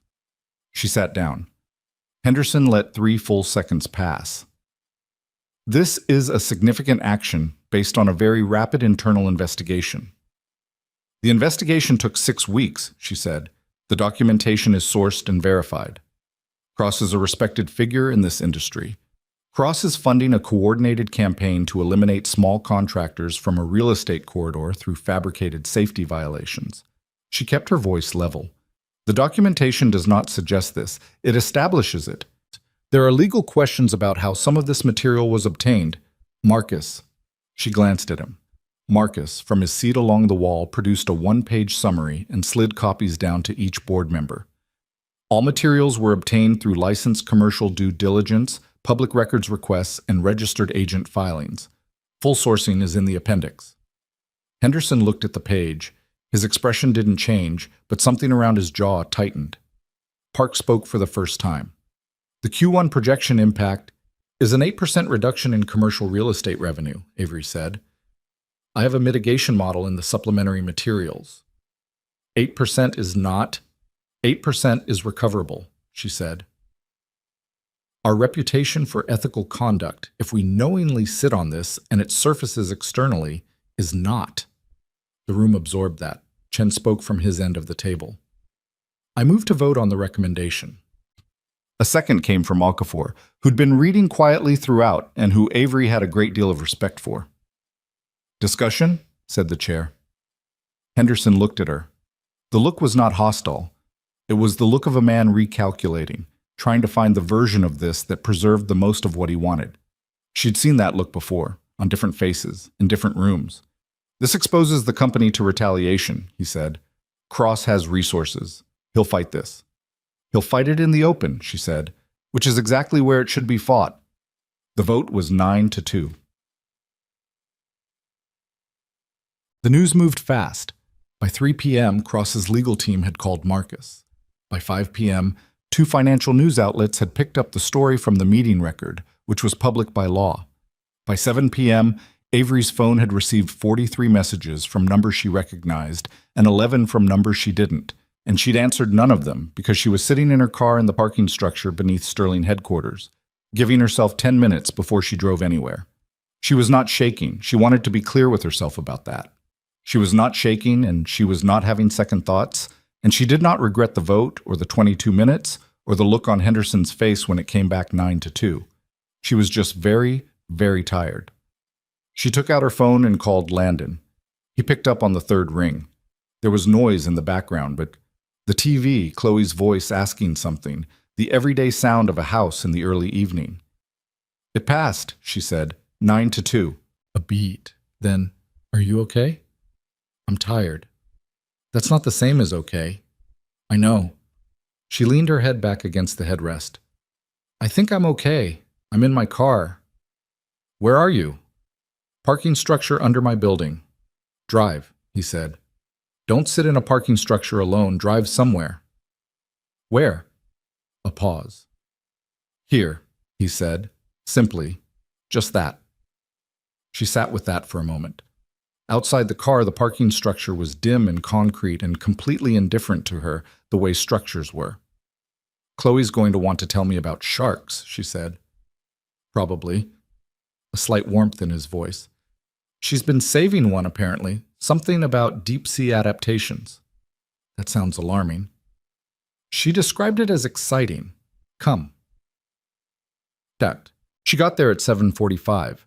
Landon opened the door before she knocked, which meant he'd heard the car. Chloe was at the kitchen table with her ocean biology book open to a page of black and white illustrations. She looked up when Avery came in. The goblin shark, she said, pointing, has a jaw that extends outside its face to catch prey. That's terrifying, Avery said. I know, isn't it amazing? Avery sat down at the table and looked at the illustration. The goblin shark was, objectively, deeply unsettling. A pale, loose-jawed creature designed by something that had never seen sunlight. It was also, looking at it through Chloe's eyes, genuinely fascinating. It lives in deep water, Chloe said, where there's no light, so it adapted different tools because the normal tools don't work there. It made do, Avery said. It made do better than made do, Chloe corrected. It found a whole different way. Avery looked at the illustration for a moment longer than necessary. Landon, from the kitchen where he was heating something on the stove, said nothing, but she had the sense he was listening. You're right, she said. That is amazing. Chloe nodded with satisfaction and turned a page. Terte. Landon put food in front of her without asking. Soup, something homemade, with bread on the side. And she ate it at the kitchen table while Chloe told her 3 more facts about deep-sea creatures and then announced she was going to read before bed, which Avery had learned was Chloe's diplomatic way of determining that the adults needed the room. 7 years old and practicing tact. She thought about that. After Chloe's light went off, she and Landon sat in the living room again, the lamp between them again, the street quiet outside. Henderson will push for the confidence vote, she said. Marcus thinks within the next 60 days. And you're ready for that? Yes. What do you need from me? He asked. Not performing, practically, just asking what was useful. She looked at him. The tiredness was still there, bone deep, but the weight of the day had distributed itself somehow since she'd walked through his door, and she wasn't sure how to account for it. Nothing right now. I just needed... She stopped. You needed not to be alone with it, he said. Yes. He nodded, no commentary, no reassurance she didn't ask for. She thought about what he'd said in the kitchen 2 weeks ago. I see you. She'd been carrying that around without meaning to, taking it out and looking at it in quiet moments, and then putting it away again carefully, the way you handled something you weren't sure how fragile it was. There's something I should have told you the first night, she said. He waited. The reason I agreed to a blind date when I hadn't done anything like that in 3 years. She looked at her hands. I was tired. Not professionally. I wasn't tired of the work. I was tired of walking into rooms and watching people rearrange how they treated me the second they knew the number. She paused. I wanted to sit across from someone who didn't know, just once, to see if I still... She stopped again. The sentence had an ending she hadn't spoken out loud before. To see if you still existed outside of it, he said quietly. She looked up at him. Yeah, she said. He was quiet for a moment. And? I had coffee with a man who told me I didn't owe him anything for having a normal reaction to being treated badly, she said. So? Something shifted in his face, the particular thing that happened right before he let something be real, when the careful management slipped slightly. He reached across the space between them and took her hand. Just that. A simple, deliberate hold. And Avery Sterling, who had voted 9-2 in a boardroom that morning and held her ground against a man with more lawyers than most countries, and who had not cried in a professional context in 6 years, felt something pull hard in her chest. She didn't cry, but it was a near thing. She turned her hand and held his back. I have to tell you something else, he said. She looked at him. When all of this came out, Meridian Cross, what they were doing to the company, his voice was level, but underneath it was something uneven and real. My crew, 6 guys. Marcus Tillman has a kid starting college next fall. Dion's been saving for a house for 2 years. He stopped. I couldn't fix it, and I needed to be able to fix it. Landon, I'm not saying you shouldn't have helped. I'm saying... He rubbed his face with his free hand. I'm saying it was hard to need saving. I'm telling you that because you were honest with me, and I want to be honest with you. She held his gaze. I know, she said. I know it was. Yeah. For what it's worth, she said carefully, you weren't being saved. You were being... She looked for the right word. You were being leveled. The field was rigged, and someone straightened it. He was quiet. You did the work, she said. You built the company. You passed every inspection. You hired Marcus Tillman and Dion and the rest of them, and you kept them. That's not saving. That's the playing field working the way it was supposed to. He looked at their hands, joined on the cushion between them. You're good at this, he said. At what? At saying the true thing without making it soft. She let out a breath that was almost a laugh. I've had practice. So have I. Outside, a car passed on the wet street and was gone. Landon didn't let go of her hand. She didn't let go of his, and the lamp sat between them, throwing light in both directions, the same as it had before, except that something between the two of them had shifted, quiet and irreversible, like a load-bearing wall that had finally been properly identified. Neither of them named it. Neither of them needed to. 3 days later, Harlan Cross released a public statement through his legal team calling the Sterling Board action reckless, evidence-thin, and motivated by a personal conflict of interest. The statement used the word inappropriate 4 times and the phrase serious professional concerns twice. It was, Avery noted, exactly as loud and exactly as empty as she'd predicted. What it didn't address, what it carefully stepped around with the practiced footwork of expensive legal writing, was a single line of the documentation. Marcus sent it to her with a one-sentence message. He's not denying the facts. He's just naming them. She forwarded it to Ray Connors, Landon's accountant, with a note. This is what a weak response looks like. Your countercomplaint is solid. File it. Ray filed it by end of day. 2 of the 4 affected contractors, the ones still in litigation, reached out to Marcus within 48 hours asking how to access the documentation. He sent it with the full sourcing attached. The 3rd contractor, the one who'd folded, called Landon directly. He was 58 years old and had spent 19 years building his operation before Meridian dismantled it in a matter of months. He talked for 11 minutes, and Landon mostly listened, and when the call ended, Landon sat in his truck outside a job site for a long time. He texted Avery afterward. He said, "Thank you. I didn't know what to say." She wrote back, "You didn't have to say anything. He just needed someone to hear it." A pause. Then, "You understand a lot about what people need." She read that 3 times. Then she typed, "I'm learning." She set the phone down and looked out her office window at the city, 42 floors. The Millhaven corridor visible in the distance if you knew where to look, the grid of streets, the mix of old buildings and new construction, and somewhere in there a warehouse on Keene Street with solid bones and an empty interior and a floor plan that had once been sketched on a napkin by a man who'd lost the napkin. It was still there. She'd already put in a second call to Greenpath Holdings. This time, someone had picked up. The confidence vote came on a Thursday in late February, 41 days after the shareholder meeting. Henderson had spent those 41 days being efficient about it.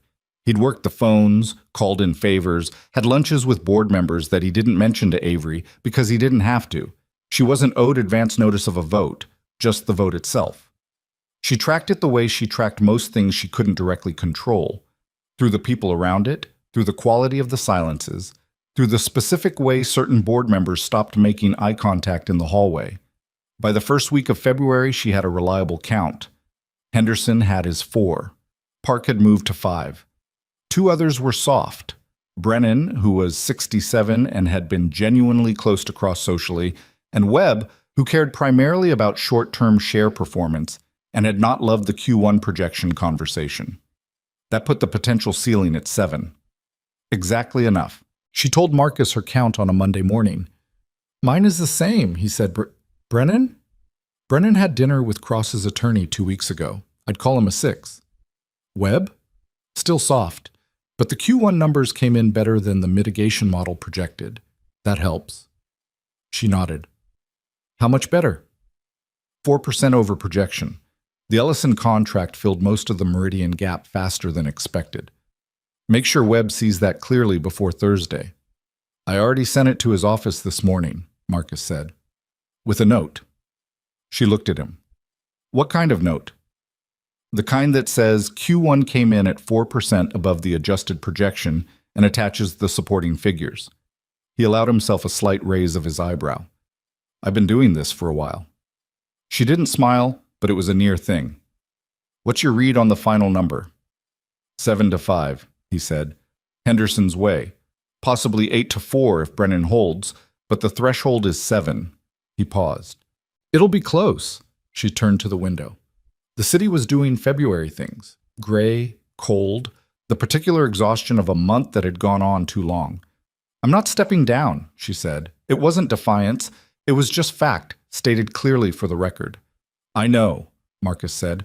I'm also not changing the recommendation or walking back the documentation.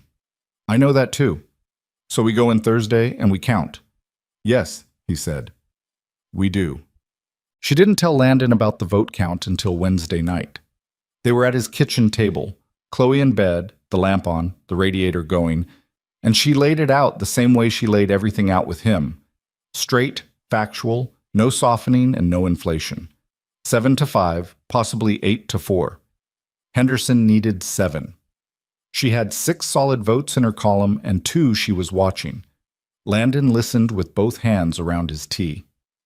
Tell me what happens if it goes the wrong way, he said when she finished. I stay on as CEO for 90 days during a transition period. The board appoints an interim.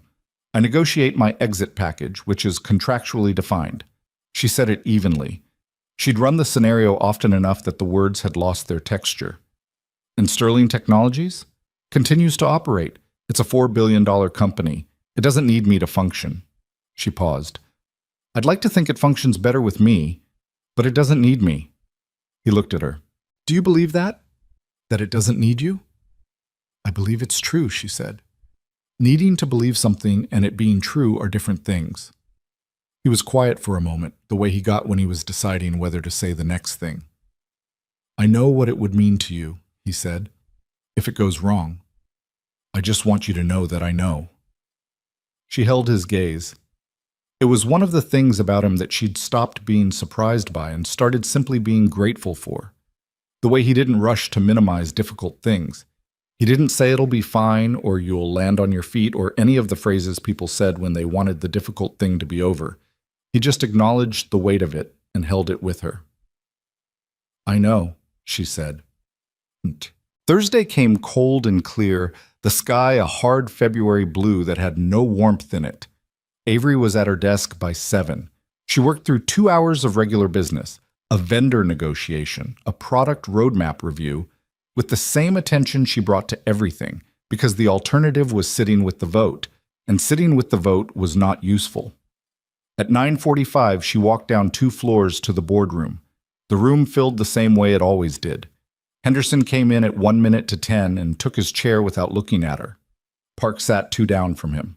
Chen, at the other end, nodded at her the way he had in January.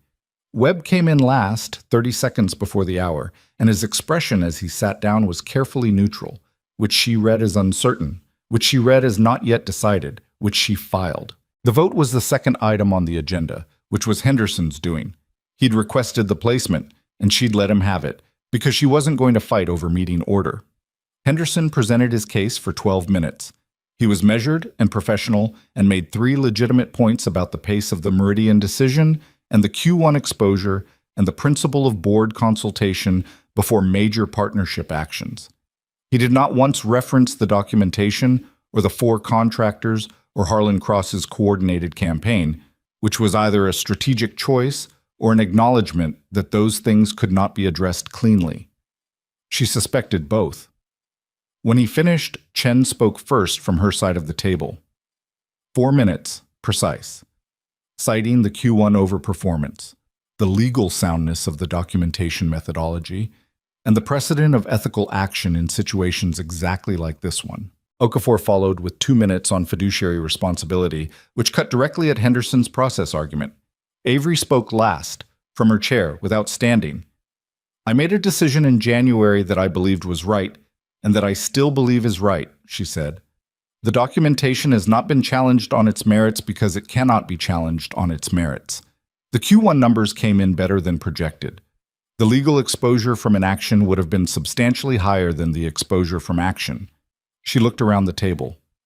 I'd make the same call today. She stopped there. She didn't appeal, and she didn't perform. She'd said what was true, and she let it stand. Henderson called the vote. The room went through it, member by member, in the formal way. She counted as it went. Henderson, 4. Park, 4. Brennan, a pause. 4. That was 6. She was at 3. Webb, against. That was 4 for her. The next 3 went against Henderson in a row. 7 for her. The remaining 2 split. 1 for Henderson, 1 against. Final count, 7-5. Her way. The chair noted the result. Henderson closed his folder. The room began the small movements that followed a concluded vote, papers gathering, chairs adjusting, people deciding what their faces would do in the next 10 seconds. She looked at Henderson directly. He met her eyes across the table. Something in his expression was not quite gracious, but was, she gave him credit for this, not ugly either. He was a man who operated within process. The process had produced a result. He would proceed accordingly. Thank you, she said to the room, and meant it without triumph. Toshom, she called Landon from the elevator. 7-5, she said. She heard him let out a breath, a slow one, like it had been held for a while. Avery? I'm fine. And she was, she realized. The tiredness was there. It was always there. But beneath it was something solid, something that hadn't moved, and she'd been quietly monitoring for it through the whole morning to make sure it was still there. It was still there. "Come tonight," he said. "Chloe's been asking about you, and I made something with the slow cooker that I need a second opinion on." She almost laughed. "Is the second opinion about whether it's edible?" "Partially. I'll be there at 7. February became March, and March brought the first real progress on the Keene Street building. Greenpath Holdings had eventually produced a contact who had produced a lease agreement, which Avery's legal team had reviewed and Landon had walked through with Ray, and which now sat, signed by both parties, in a folder in Landon's filing cabinet at home. The warehouse on Keene Street, solid bones, original timber ceiling joists, 3,000 square feet of floor space that had not seen active use in 4 years, was, on paper, the future home of the Millhaven Community Learning Center. The word future was doing a lot of work in that sentence. Landon understood the distance between a signed lease and a functioning center better than almost anyone. He'd done the site walkthrough in early March. The first time he'd been inside the building he'd looked at from the outside for 2 years. And he'd spent 2 hours moving through the space with a flashlight and his own trained eye, touching walls, checking load points, looking at the water damage in the northeast corner, and the electrical panel that was 3 decades past any reasonable lifespan, and the floor joist that needed sistering on the south end. It was a lot of work. It was exactly the kind of work he knew how to do. He came out of that walkthrough with 6 pages of notes and a handwritten cost estimate that he revised 3 times before he was satisfied it was honest, and he brought it to Avery on a Sunday afternoon, spread out on her kitchen table this time. Her place, which he'd been to 4 times now, and which was enormous and had a view of the city that still mildly startled him each time. And a kitchen she clearly used rarely, though she'd made coffee that morning that was genuinely good. She read his estimate carefully. She asked 2 questions, both about the electrical and the northeast corner specifically, and her questions were informed enough that he looked at her. "You've been doing research," he said. "I had some time." She turned another page. "The structural questions I pulled from a renovation guide. The electrical code questions I asked someone." "Who?" "A person I know who does large-scale building projects." She looked up. "Does that bother you?" He thought about it honestly. "No," he said. "It would have, a few months ago." "Why?" "Because a few months ago I would have read it as you managing the project from above. Now I read it as you doing your homework." He paused. "There's a difference." She held his gaze for a moment. "How long did it take you to get there?" "Honestly, about 6 weeks of thinking." "That's not that long." "It felt longer," he said, which was not a complaint, just true. She looked back at the estimate. "The northeast corner is the biggest variable. Yeah, I need to get a structural engineer in before I can give you a real number on that section. The visible damage might be surface. It might not be." "Assume it's not," she said, "for planning purposes. Assume the worst case and work from there. That adds about 40,000 to the estimate." "I know." She turned the last page, set the packet down evenly. "I want to fund the renovation directly, not through a grant process. Pearson Company does the work, at full rate, no adjusted contractor discount." He looked at her. "That's not how this was supposed to go," he said carefully. "How was it supposed to go?" "The center was supposed to be a community project, grants, some fundraising, maybe a few local sponsors. He stopped. "I wasn't planning on it being an Avery Sterling project." She was quiet for a moment. "I understand the distinction," she said. And she did. He could tell she did, which was one of the things about her. "What if the funding is through the Sterling Technologies Community Development Foundation? It's a separate legal entity. Your name is on the project. Your crew does the work. The foundation provides the capital." He looked at the estimate on her kitchen table. "You've already looked into the foundation structure," he said. "Yes." "When?" 3 weeks ago." He sat back in his chair. "You're always about 3 weeks ahead of me." "I think faster than I talk," she said. "That's not always a virtue." He looked at her. She was watching him with that careful attention, not pushing, not performing patience, just genuinely waiting. "Let me think about it," he said. "Okay?" "That's not a no." "I know," she said. "I've learned to tell the difference." The thing Landon had not fully anticipated was how much Chloe was paying attention to all of it. He should have anticipated it. He knew his daughter, but he'd been so inside his own processing.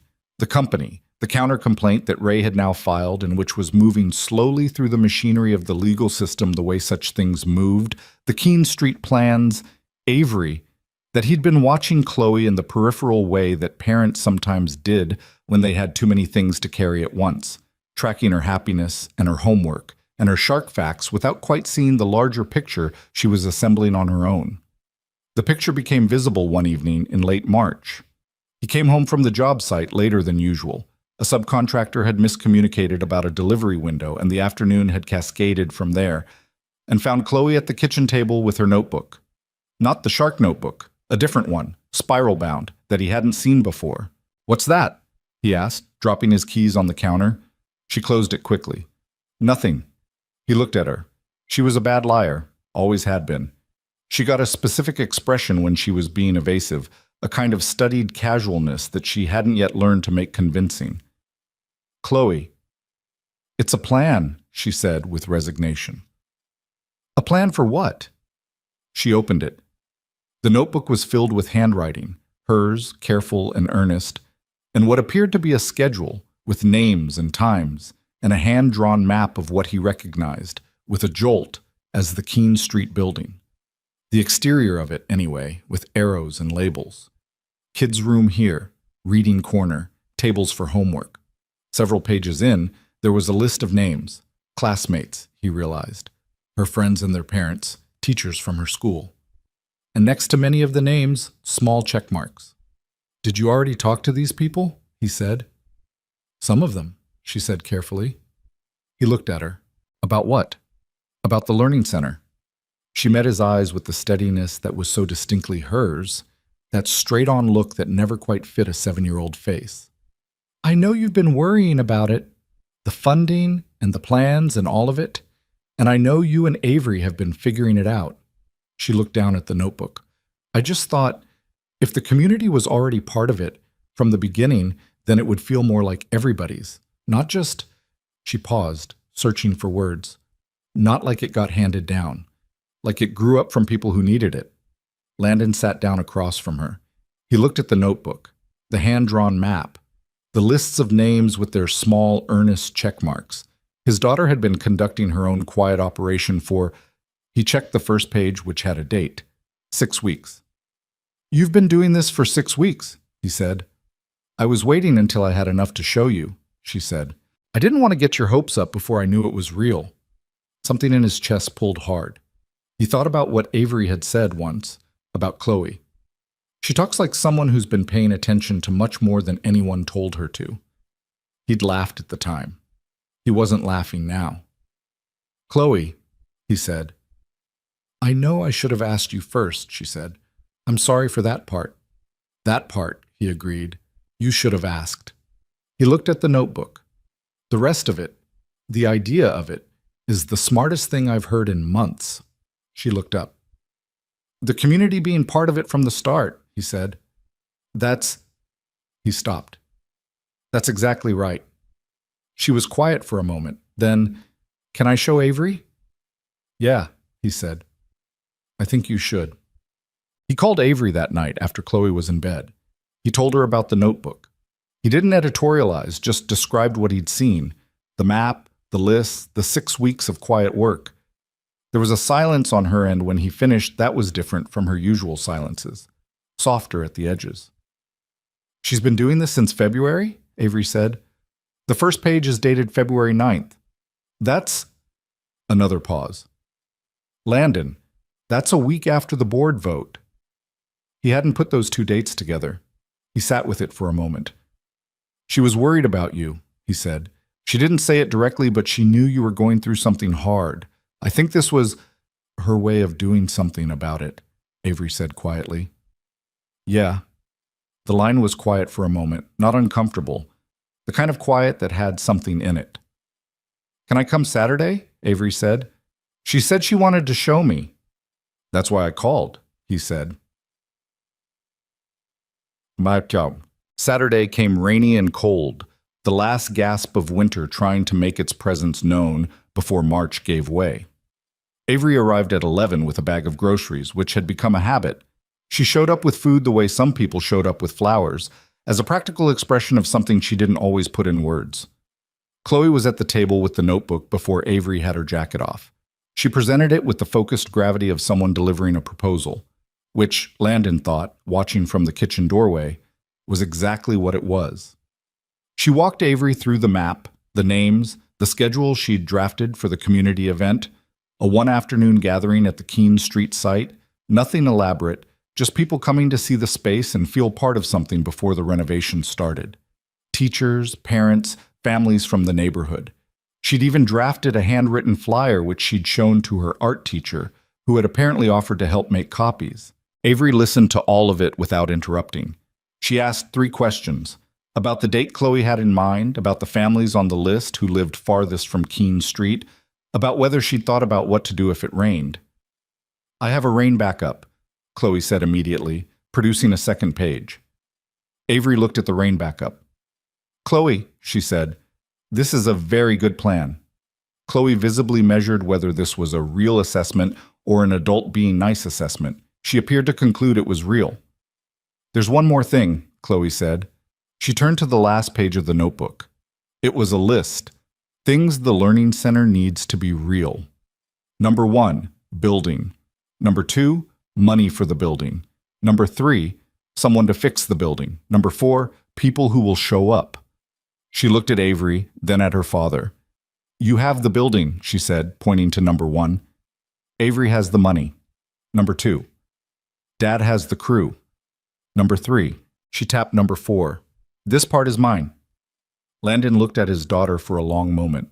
She was 7. She had a spiral notebook with a hand-drawn map and a rain backup plan, and she had divided the problem into 4 parts and assigned each one to the correct person without being asked to. "When did you figure all this out?" he said. "The night you came home late," she said. "The subcontractor night. You looked really tired, and I thought—" She shrugged in the way kids shrugged when they were trying to make something feel smaller than it was. "I thought that if I could do the part that was mine, you wouldn't have to be as tired." He stood in the kitchen doorway, and he did not trust himself to speak for a moment. Avery, at the table, had her hands wrapped around the coffee mug. She was looking at Chloe with an expression that was completely unguarded, the inventory eyes soft and entirely without their usual calculation. "You did the part that was yours," Avery said. "You did it well." Chloe accepted this with a nod. Then she looked at both of them. "Are you two going to be okay?" she asked. Landon blinked. "What do you mean?" "I mean," Chloe gestured between them in the specific way of a child who has observed something and is declining to be subtle about it. "You keep almost saying things to each other and then not saying them. It makes the air feel strange." Avery made a sound that was not quite a laugh. Landon looked at the ceiling briefly. "We're okay, Chloe." "You should say the things," Chloe said. "It's easier." "Is it?" "Yes." She picked up her notebook with the matter-of-fact air of someone who had delivered important information and was now moving on. "I'm going to read. You can have the kitchen." She walked down the hallway and closed her door. The kitchen was quiet. Avery was looking at her coffee mug, and the expression on her face was the one he'd first seen at Briar and Bean. The moment just before the smile, when the decision was still being made. Except it had been months now, and he knew her better than he had then, and he knew the decision was not about the smile. It was about something larger than the smile, something she'd been holding carefully for a long time. "She's not wrong," Avery said, not looking up. "No," he agreed. "She usually isn't." He crossed the kitchen and sat down across from her. "The things we keep almost saying," he said. She looked up then. "Yeah," she said. He leaned forward slightly, elbows on the table. He looked at her, Schetz, really looked, the way he'd looked at buildings and plans and the things that mattered. And he said it. "I love you," he said, flat and real, no performance. "I'm not in a hurry. I'm not asking you for anything right now. I just want you to know that I know what this is, and I know it's not nothing." Avery held his gaze. He watched the careful management slip. Not collapse. She wasn't built for collapse. But slip. The way a door opened. controlled and deliberate and terrifying all at once. "I love you too," she said, quietly, like she was testing the weight of it in the air. It held. Neither of them moved toward the other. They just sat there in the kitchen, with the rain on the window and the radiator going and Chloe's door closed at the end of the hall, and they let the thing they'd said stay in the room with them until it was real. "Okay," Landon said finally. "Okay," she said back. The rain came harder against the glass. Somewhere on the street, a car splashed through a puddle and was gone. The apartment was warm in the specific way of a place built around someone living in it. Not designer warm, not intentional, just the accumulated warmth of ordinary days. Avery looked down at the notebook still on the table. The hand-drawn map of Keene Street. Kids' room here. Reading corner. Tables for homework. "The community event," she said. "Chloe's plan." "Yeah. I want to help with it." She looked up. Not visibly. Not as a Sterling event. Just... She stopped. "Just as a person," he said. "Just as a person," she confirmed. He looked at her. The morning light was doing something particular to the way she looked. All the professional armor set down on the floor somewhere, and she was just a woman at a kitchen table with both hands around a coffee mug in the house of a man who'd learned her in the slow and unhurried way that things that mattered deserved to be learned. "You know," he said, "that you already are that." She looked at him. "A person," he said. "Just a person. You've been that the whole time. You were that before I knew anything else." The door at the end of the hall stayed closed. The rain kept on. And Avery Sterling, who had built a billion-dollar company and held a boardroom and stared down a confidence vote without blinking, sat very still at Landon Pierce's kitchen table and felt something unlock in her chest that she hadn't known was locked. It wasn't triumph. It wasn't the clean satisfaction of a vote going 7-5 or a quarterly projection beat or a contract signed. It was smaller than all of those things, and it was much, much larger. She didn't have a word for it yet. She thought, with the part of her brain that was always running the numbers, that she had time to find one. The community event happened on a Saturday in April, and it rained. Not hard. A thin, persistent drizzle that had been going since the night before and showed no particular intention of stopping. Chloe had prepared for this. She had her rain backup, which turned out to be a series of borrowed pop-up canopies that she'd arranged with the parents of 3 school friends. And by 9 in the morning, Landon and 2 members of his crew were in the parking lot of the Keene Street warehouse, setting up poles and canopy frames while Chloe directed from under her purple jacket hood with the quiet authority of someone who had planned for exactly this contingency. Further apart, she told Marcus Tillman, who was 6'2" and had been in construction for 15 years, and took this instruction from a 7-year-old without visible objection, because he had daughters of his own and recognized a certain kind of competence. "How much further?" he asked. "Enough for the table," she pointed. "The sign-in table goes there." Marcus shifted the canopy pole 3 feet to the left. "Like that?" Chloe examined it. "Yes." Landon, threading the crossbar into its fitting, watched his daughter manage logistics and thought about the February night when he'd found the notebook and about how much ground they had all covered since then. 4 months from signed lease to this, canopies in a drizzle, folding tables from the church down the street that Pastor Ames had lent them without being asked for anything in return, a stack of paper flyers that Chloe's art teacher had indeed copied, and which were slightly crooked on the fold but very earnest in their design. Avery arrived at 9:30. She came in her own car, not the town car her company provided for professional appearances, her own car, the one she drove herself on weekends, a gray sedan with a parking permit for her building's garage, and a coffee cup in the holder and a canvas bag in the back seat. She parked on the street and came through the gate, and she was wearing the same charcoal jacket from the night at Briar and Bean, the one that had seen some weather, and she was carrying a large cardboard box. "What's in it?" Landon asked. "Supplies," she said. "Art supplies mostly. Paper, colored pencils, some things for kids to draw with. I thought if children were coming, they'd want something to do." He looked at the box. "You went to the craft store?" "Last night." "At what time?" She looked at him. "Stores are open late." "Avery?" 8:30, she said without apology. "It was fine. Put me somewhere useful." He put her at the children's table, which was 2 folding tables pushed together under the largest canopy, and she spent the first hour setting up art materials with Chloe, who had opinions about arrangement that Avery accepted or negotiated depending on whether they were reasonable, which Chloe found deeply satisfying. By 10 o'clock, the table had colored pencils sorted by color family, stacks of white paper, and a roll of butcher paper taped to the side of the building under the canopy overhang, with a sign above it that said, in Chloe's handwriting, "Draw what you want this place to be."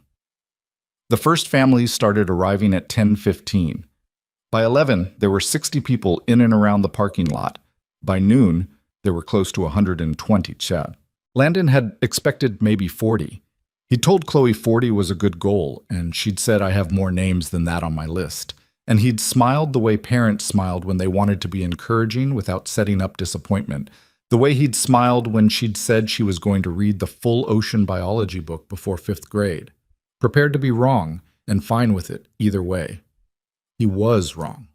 The families that came were the families of Millhaven in the way that Millhaven actually was, not the version of the neighborhood that appeared in development reports and acquisition maps, the sanitized grid of properties and projected values, but the actual version.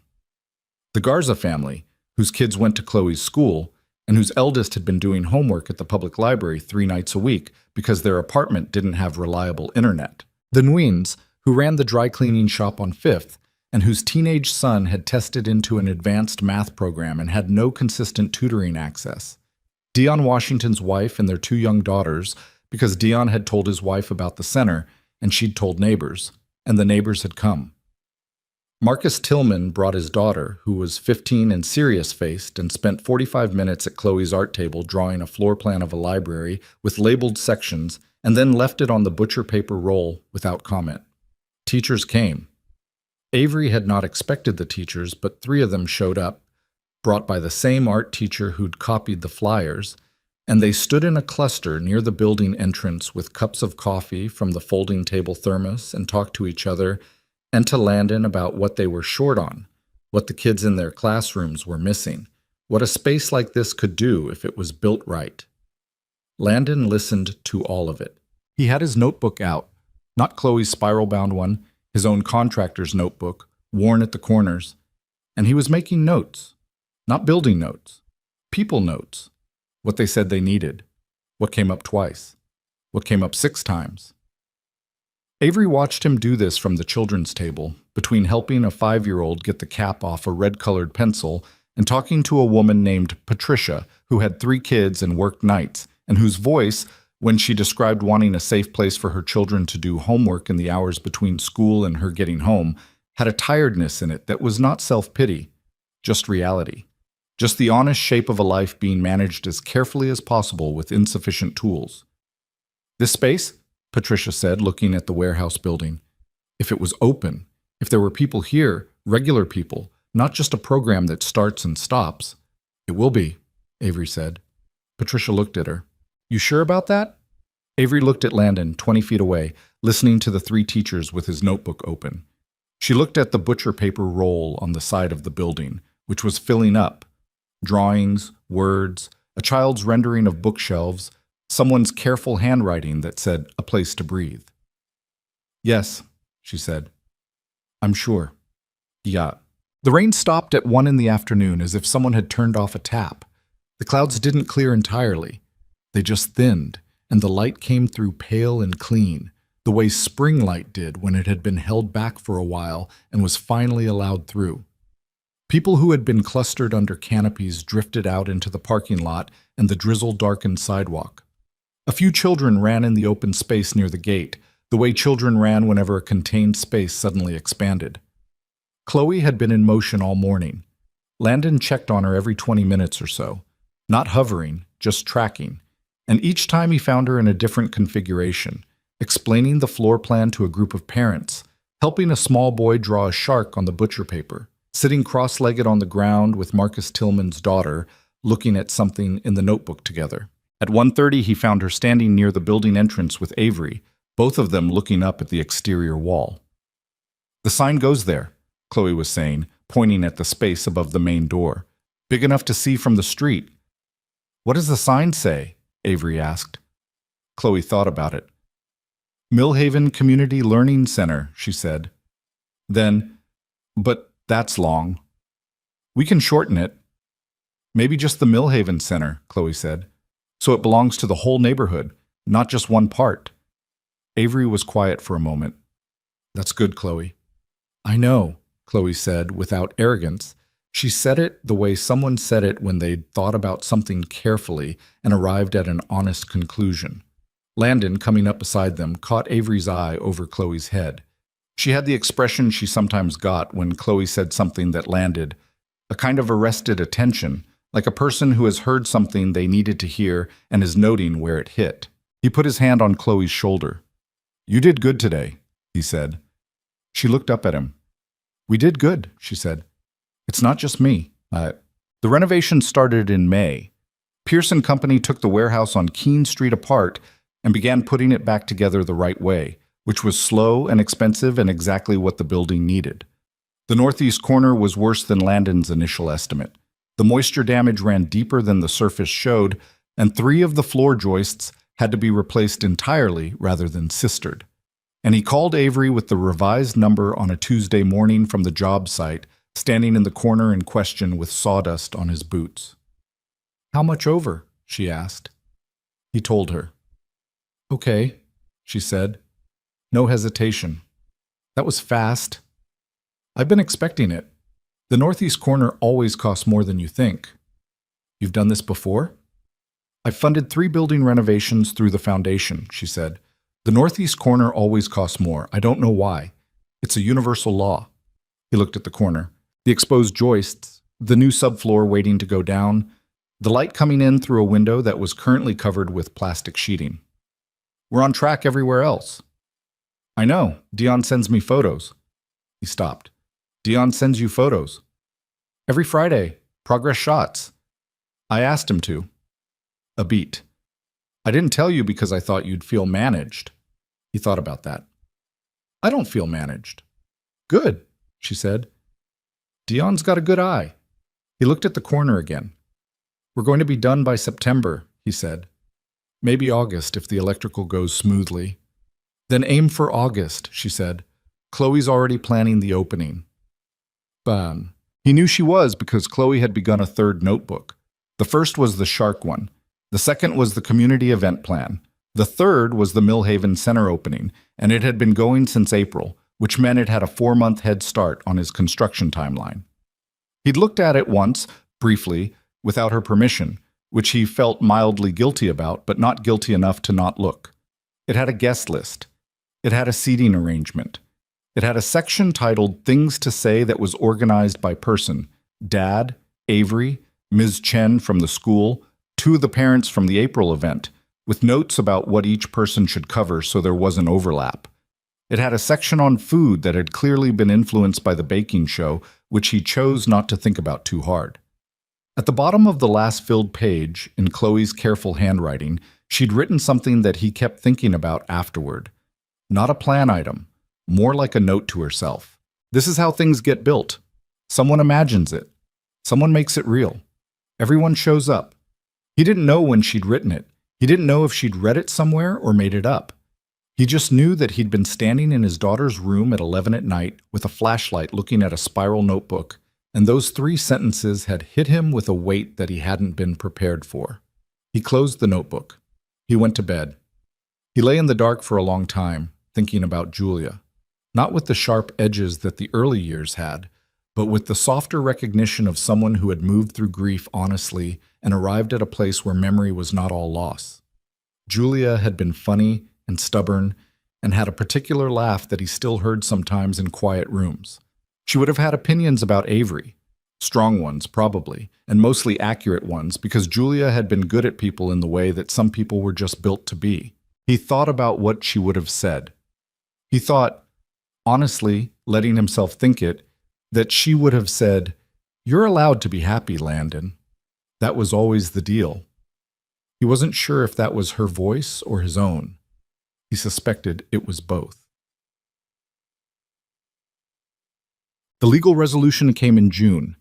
The countercomplaint that Ray had filed in January moved through the system with the grinding slowness of all legal processes, And then, in the second week of June, it moved suddenly and quickly, the way these things sometimes did when the other side ran out of road. Harlan Cross's attorneys reached out to Ray with a settlement proposal on a Tuesday. Ray forwarded it to Landon with a 2-line note. They want it quiet. Read the number before you call me. Landon read the number. He called Ray. This is real? He said. It's real, Ray said. They don't want it to go further. The documentation Avery's team compiled, once that's in litigation discovery, it becomes public record in a way that's very hard to control. Cross wants it contained. The other contractors, Landon said immediately. The 3 others. I know, Ray said. I already called the attorney from the litigation case. They want to be part of the settlement discussion. What about the one who folded? Ray was quiet for a moment. That's harder.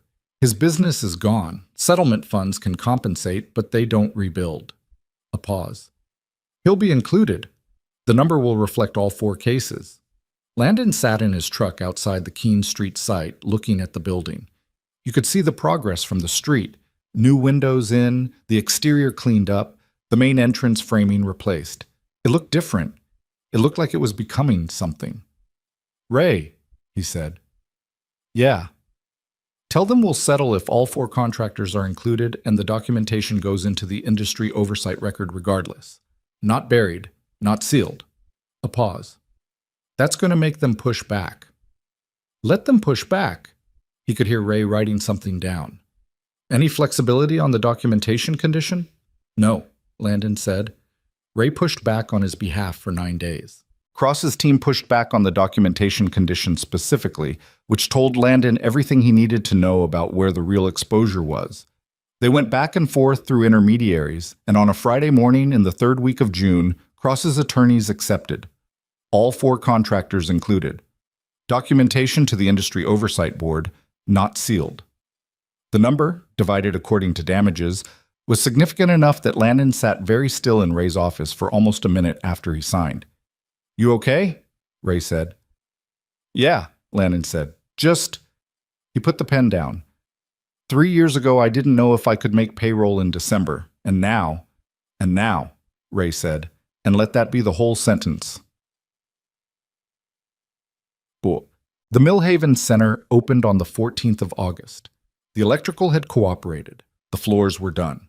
The northeast corner had cost what it cost and was solid and dry and finished in the same wide plank oak as the rest of the space. The children's room was on the south end, the way Chloe's map had drawn it, with good light and low shelving and tables at the right height for kids who needed to sit for an hour and actually concentrate. The reading area had the corner Chloe had labeled and 3 donated armchairs that didn't match each other and were therefore exactly right. The main floor had 12 work tables and a resource wall and a technology alcove with 12 computers that Avery had sourced through a Sterling Foundation equipment grant and that were current generation and properly installed, not the surplus and good luck variety that too many community spaces ended up with. There was a sign above the main door that said, "The Millhaven Center," in clean, simple letters, large enough to see from the street, belonging to the whole neighborhood. The morning of the opening, Landon got there at 6:30. He walked through the whole building alone in the early light, the main floor, the children's room, the reading corner, the back office, where the center's first director, a woman named Sylvia Torres, who had 15 years of after-school program experience and an organizational capacity that made Chloe look casual, had already been working for 3 weeks. He walked through slowly and he looked at it, the way he looked at finished work, the way a person looked at something they'd built when they wanted to confirm that it was real. It was real. He stood in the children's room for a while, in the good light coming through the south windows, and he thought about the napkin he'd lost. The rough floor plan he'd sketched and never found again, the year that the dream had just been a shape in his head that he'd never told anyone about until a blind date in October at a cafe with string lights and an overheard conversation and a woman who pressed her hands around a coffee mug and listened like she meant it. He thought about what it meant to want something for 3 years and then have it arrive not the way you expected, but real. More real, actually, than the version you'd been imagining, because the version you imagine is always slightly abstract, slightly simplified. The building without the people in it, the dream without the friction of making it actual. The real version had friction and cost, and a northeast corner that went over budget and legal settlements and a 7-year-old's notebook and 60 hours of electrical work and a community event in a drizzle that he'd expected 40 people to attend. He would not have traded the real version for the clean one, not even a little. By noon, the center was full. Not over full. Sylvia had planned the opening carefully, inviting the April community event families first, along with the teachers who'd come to the parking lot, along with the 3 other contractors who had each received their settlement and 2 of whom were there in person, the third sending his wife because he lived 2 states away now and couldn't make the drive. The Garza kids were in the children's room within 4 minutes of the doors opening. Marcus Tillman's daughter found the reading corner and didn't leave it for 2 hours. Dionne Washington stood in the middle of the main floor and looked around with an expression that Landon recognized as the same one he'd had at 6:30 in the morning, confirming that it was real. "We built this," Dionne said. "Not to anyone in particular, just saying it." "We built it," Landon said. Avery was at the children's room table. This was not where anyone had placed her in any official capacity. There was no official capacity. She had no name on the program, no speech scheduled, no position at the front of any room. She'd made clear to Landon weeks ago that the opening was the center's and the community's, and she was there as a person, the same as anyone else. He told her he understood and that it mattered to him, and she'd said she knew, and that had been all they needed to say about it. But she was at the children's room table, and she had been there for an hour, and there were currently 4 children sitting with her, including 2 she'd never met before today, and she was showing them something on a piece of paper. Some diagram, some drawing, and their faces were angled toward her with the specific attention of children who are genuinely interested, not performing interest for an adult. He stood in the doorway and watched her for a moment. She caught him watching and raised an eyebrow. He shook his head. Nothing, just looking. She went back to the children. He went back to the main floor. Chloe had been everywhere all day, which was her nature. She moved through the center with proprietary comfort, introducing people to each other when she thought they should know each other, pointing out features she'd been involved in planning, telling anyone who would listen about the children's room layout and why the tables were the right height. She was wearing the purple jacket because it was still her jacket, even in August, and she'd pushed the sleeves up. At 3 in the afternoon, Landon found her in the children's room with Avery and a group of about 8 kids ranging from 5 to maybe 12, all of them gathered around the butcher paper that someone, he looked at the logistics and suspected Chloe, had arranged to have transferred from the April event and mounted on the children's room wall. Draw what you want this place to be. The April drawings were there, the library shelves, the floor plan, the handwriting that said a place to breathe. New drawings had been added. All morning, kids had been adding to it. Chloe was standing in front of the wall with her arms crossed, looking at all of it. "It worked," she said, when she heard him behind her. "Yeah," he said, "it did." She turned around and looked at him. Then she looked past him at Avery, who was finishing up something with the younger kids at the table. Then she looked back at her father. "Dad," she said, "Chloe, are you going to do it today?" He blinked. "Do what?" She gave him the 7-year-old look that communicated more than most adults managed. "The thing in your jacket pocket," she said. "I found it this morning when I was looking for the measuring tape. The small box." He looked at her. "I didn't open it," she said. "But I know what small boxes mean." He had spent 3 weeks deciding when. He had constructed and abandoned 4 different scenarios for the timing and the setting. He had told himself he'd wait for the right moment, by which he meant a moment that felt complete. Not artificially staged, not planned to the point of performance, but real. He looked at his daughter, who had found the ring box that morning while looking for a measuring tape, and had said nothing about it all day, had gone through the entire opening carrying that knowledge, and managed her face and given him no sign. "You," he said, "are something else." "I know," she said. "Are you going to do it?" He looked at Avery. She was laughing at something one of the kids had said. A real laugh, surprised, the kind that arrived before she could manage it. And she was at a table in a children's room in a community center in Millhaven in the jacket that had seen some weather, with no camera on her, and no announcement, and nothing to gain by being here except the thing itself. "Yeah," he said to Chloe. "I think it's time." Chloe looked at him very seriously. "I have something," she said.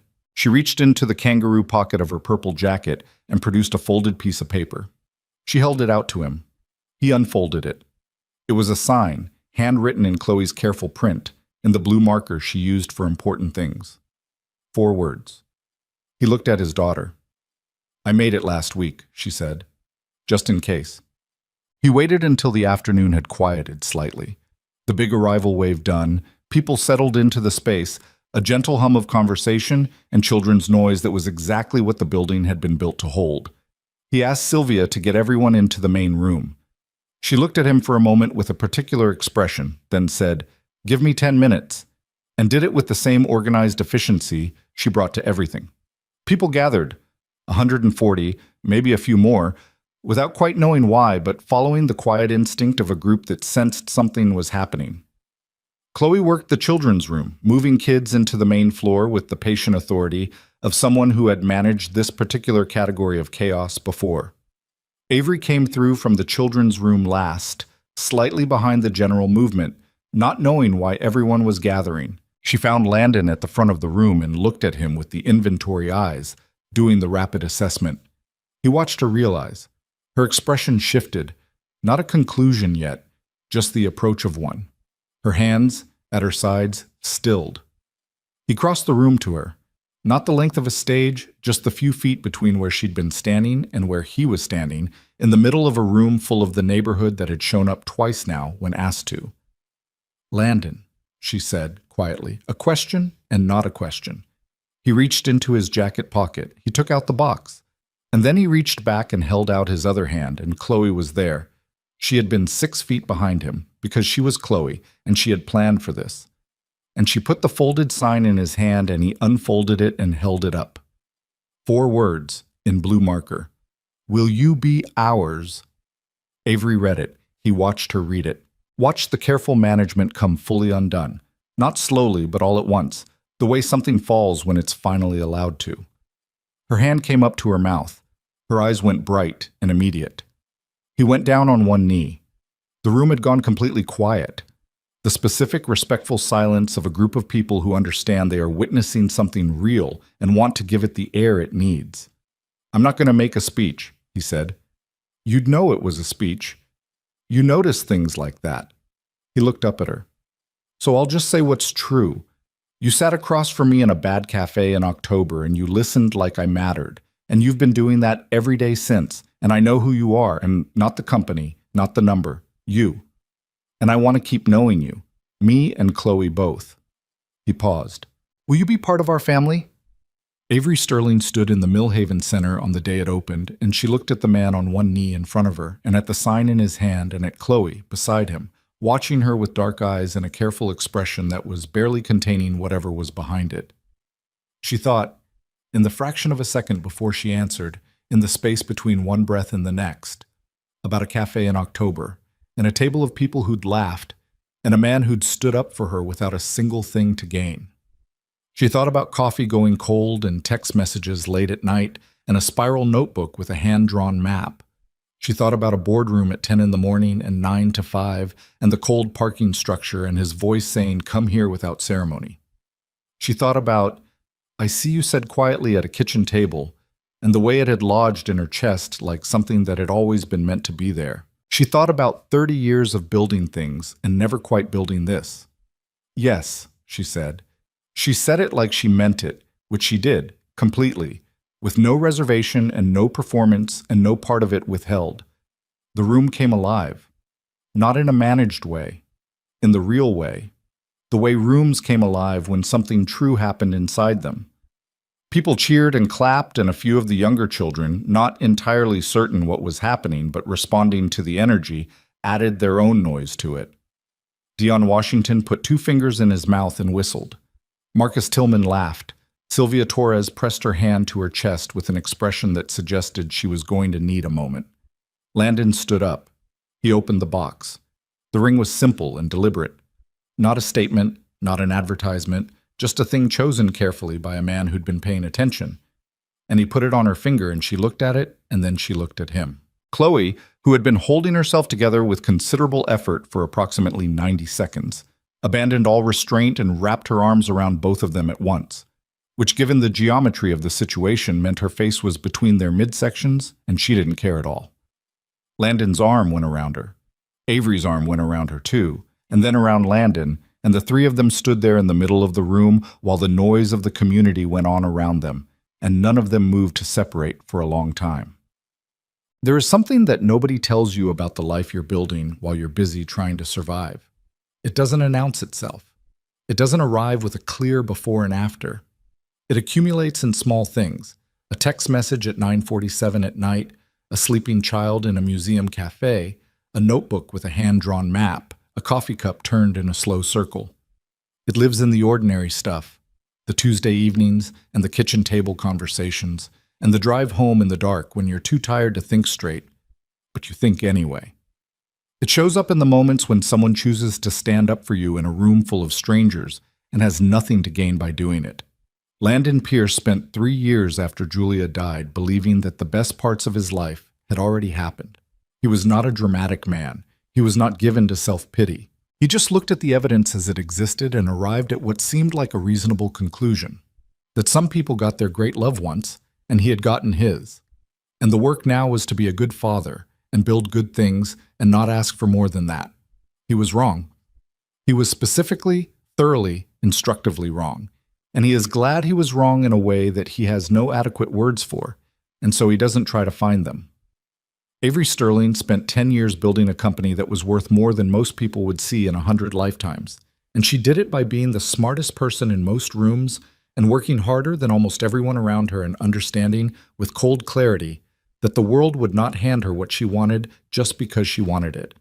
She built it herself. She was proud of that. She remains proud of that. But she had started to confuse the building with the living, which is a mistake that driven people make in every generation, in every city, in every industry.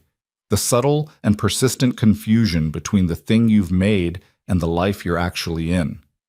She had started to wonder, in the way you wondered about things at 30 in the small hours of the night, whether success was a place you arrived at or whether it was just motion, just forward movement that never quite landed anywhere you could stand still.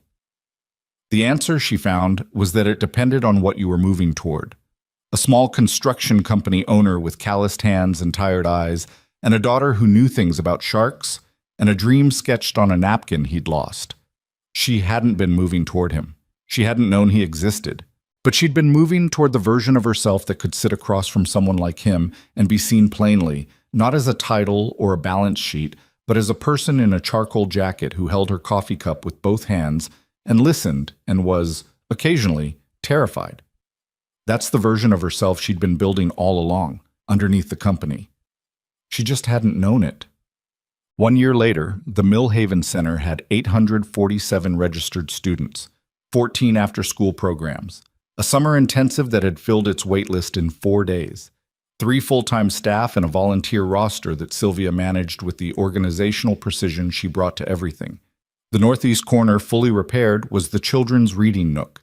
This was Chloe's decision, made on the grounds that a corner was the best reading spot, and the corner that had been hardest to fix deserved to become the best thing in the building.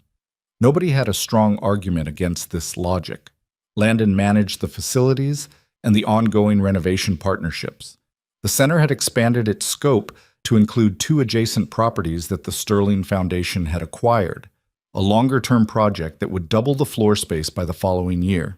He ran the project the way he ran all his projects, carefully, honestly, with 6 guys who showed up every day and did good work and trusted him, and with the specific satisfaction of someone building something that would outlast the building.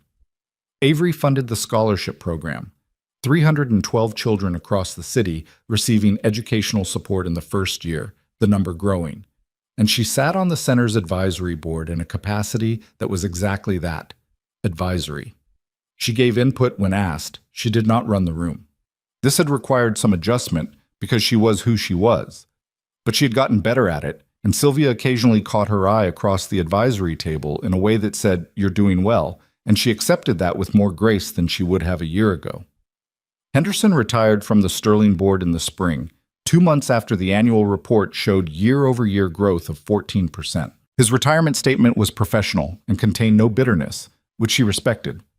Park remained on the board and had, in the months following the January vote, shifted his position in ways that were gradual and undramatic and real.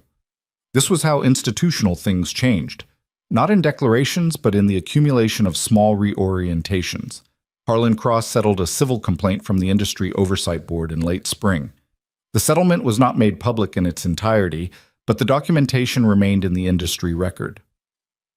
The two contractors still in litigation had resolved their cases by April. The contractor who had folded did not rebuild his company, but the settlement gave him the ground to start something smaller and of his own design, which is a different thing but not a lesser one. The Keene Street building, the Millhaven Center, stood with its sign above the main door, readable from the street. The butcher paper from the April event was still on the children's room wall. More drawings had been added over the months. The original ones preserved in the middle, all those different hands and different visions overlapping into something that was richer than any single vision could have been. A place to breathe.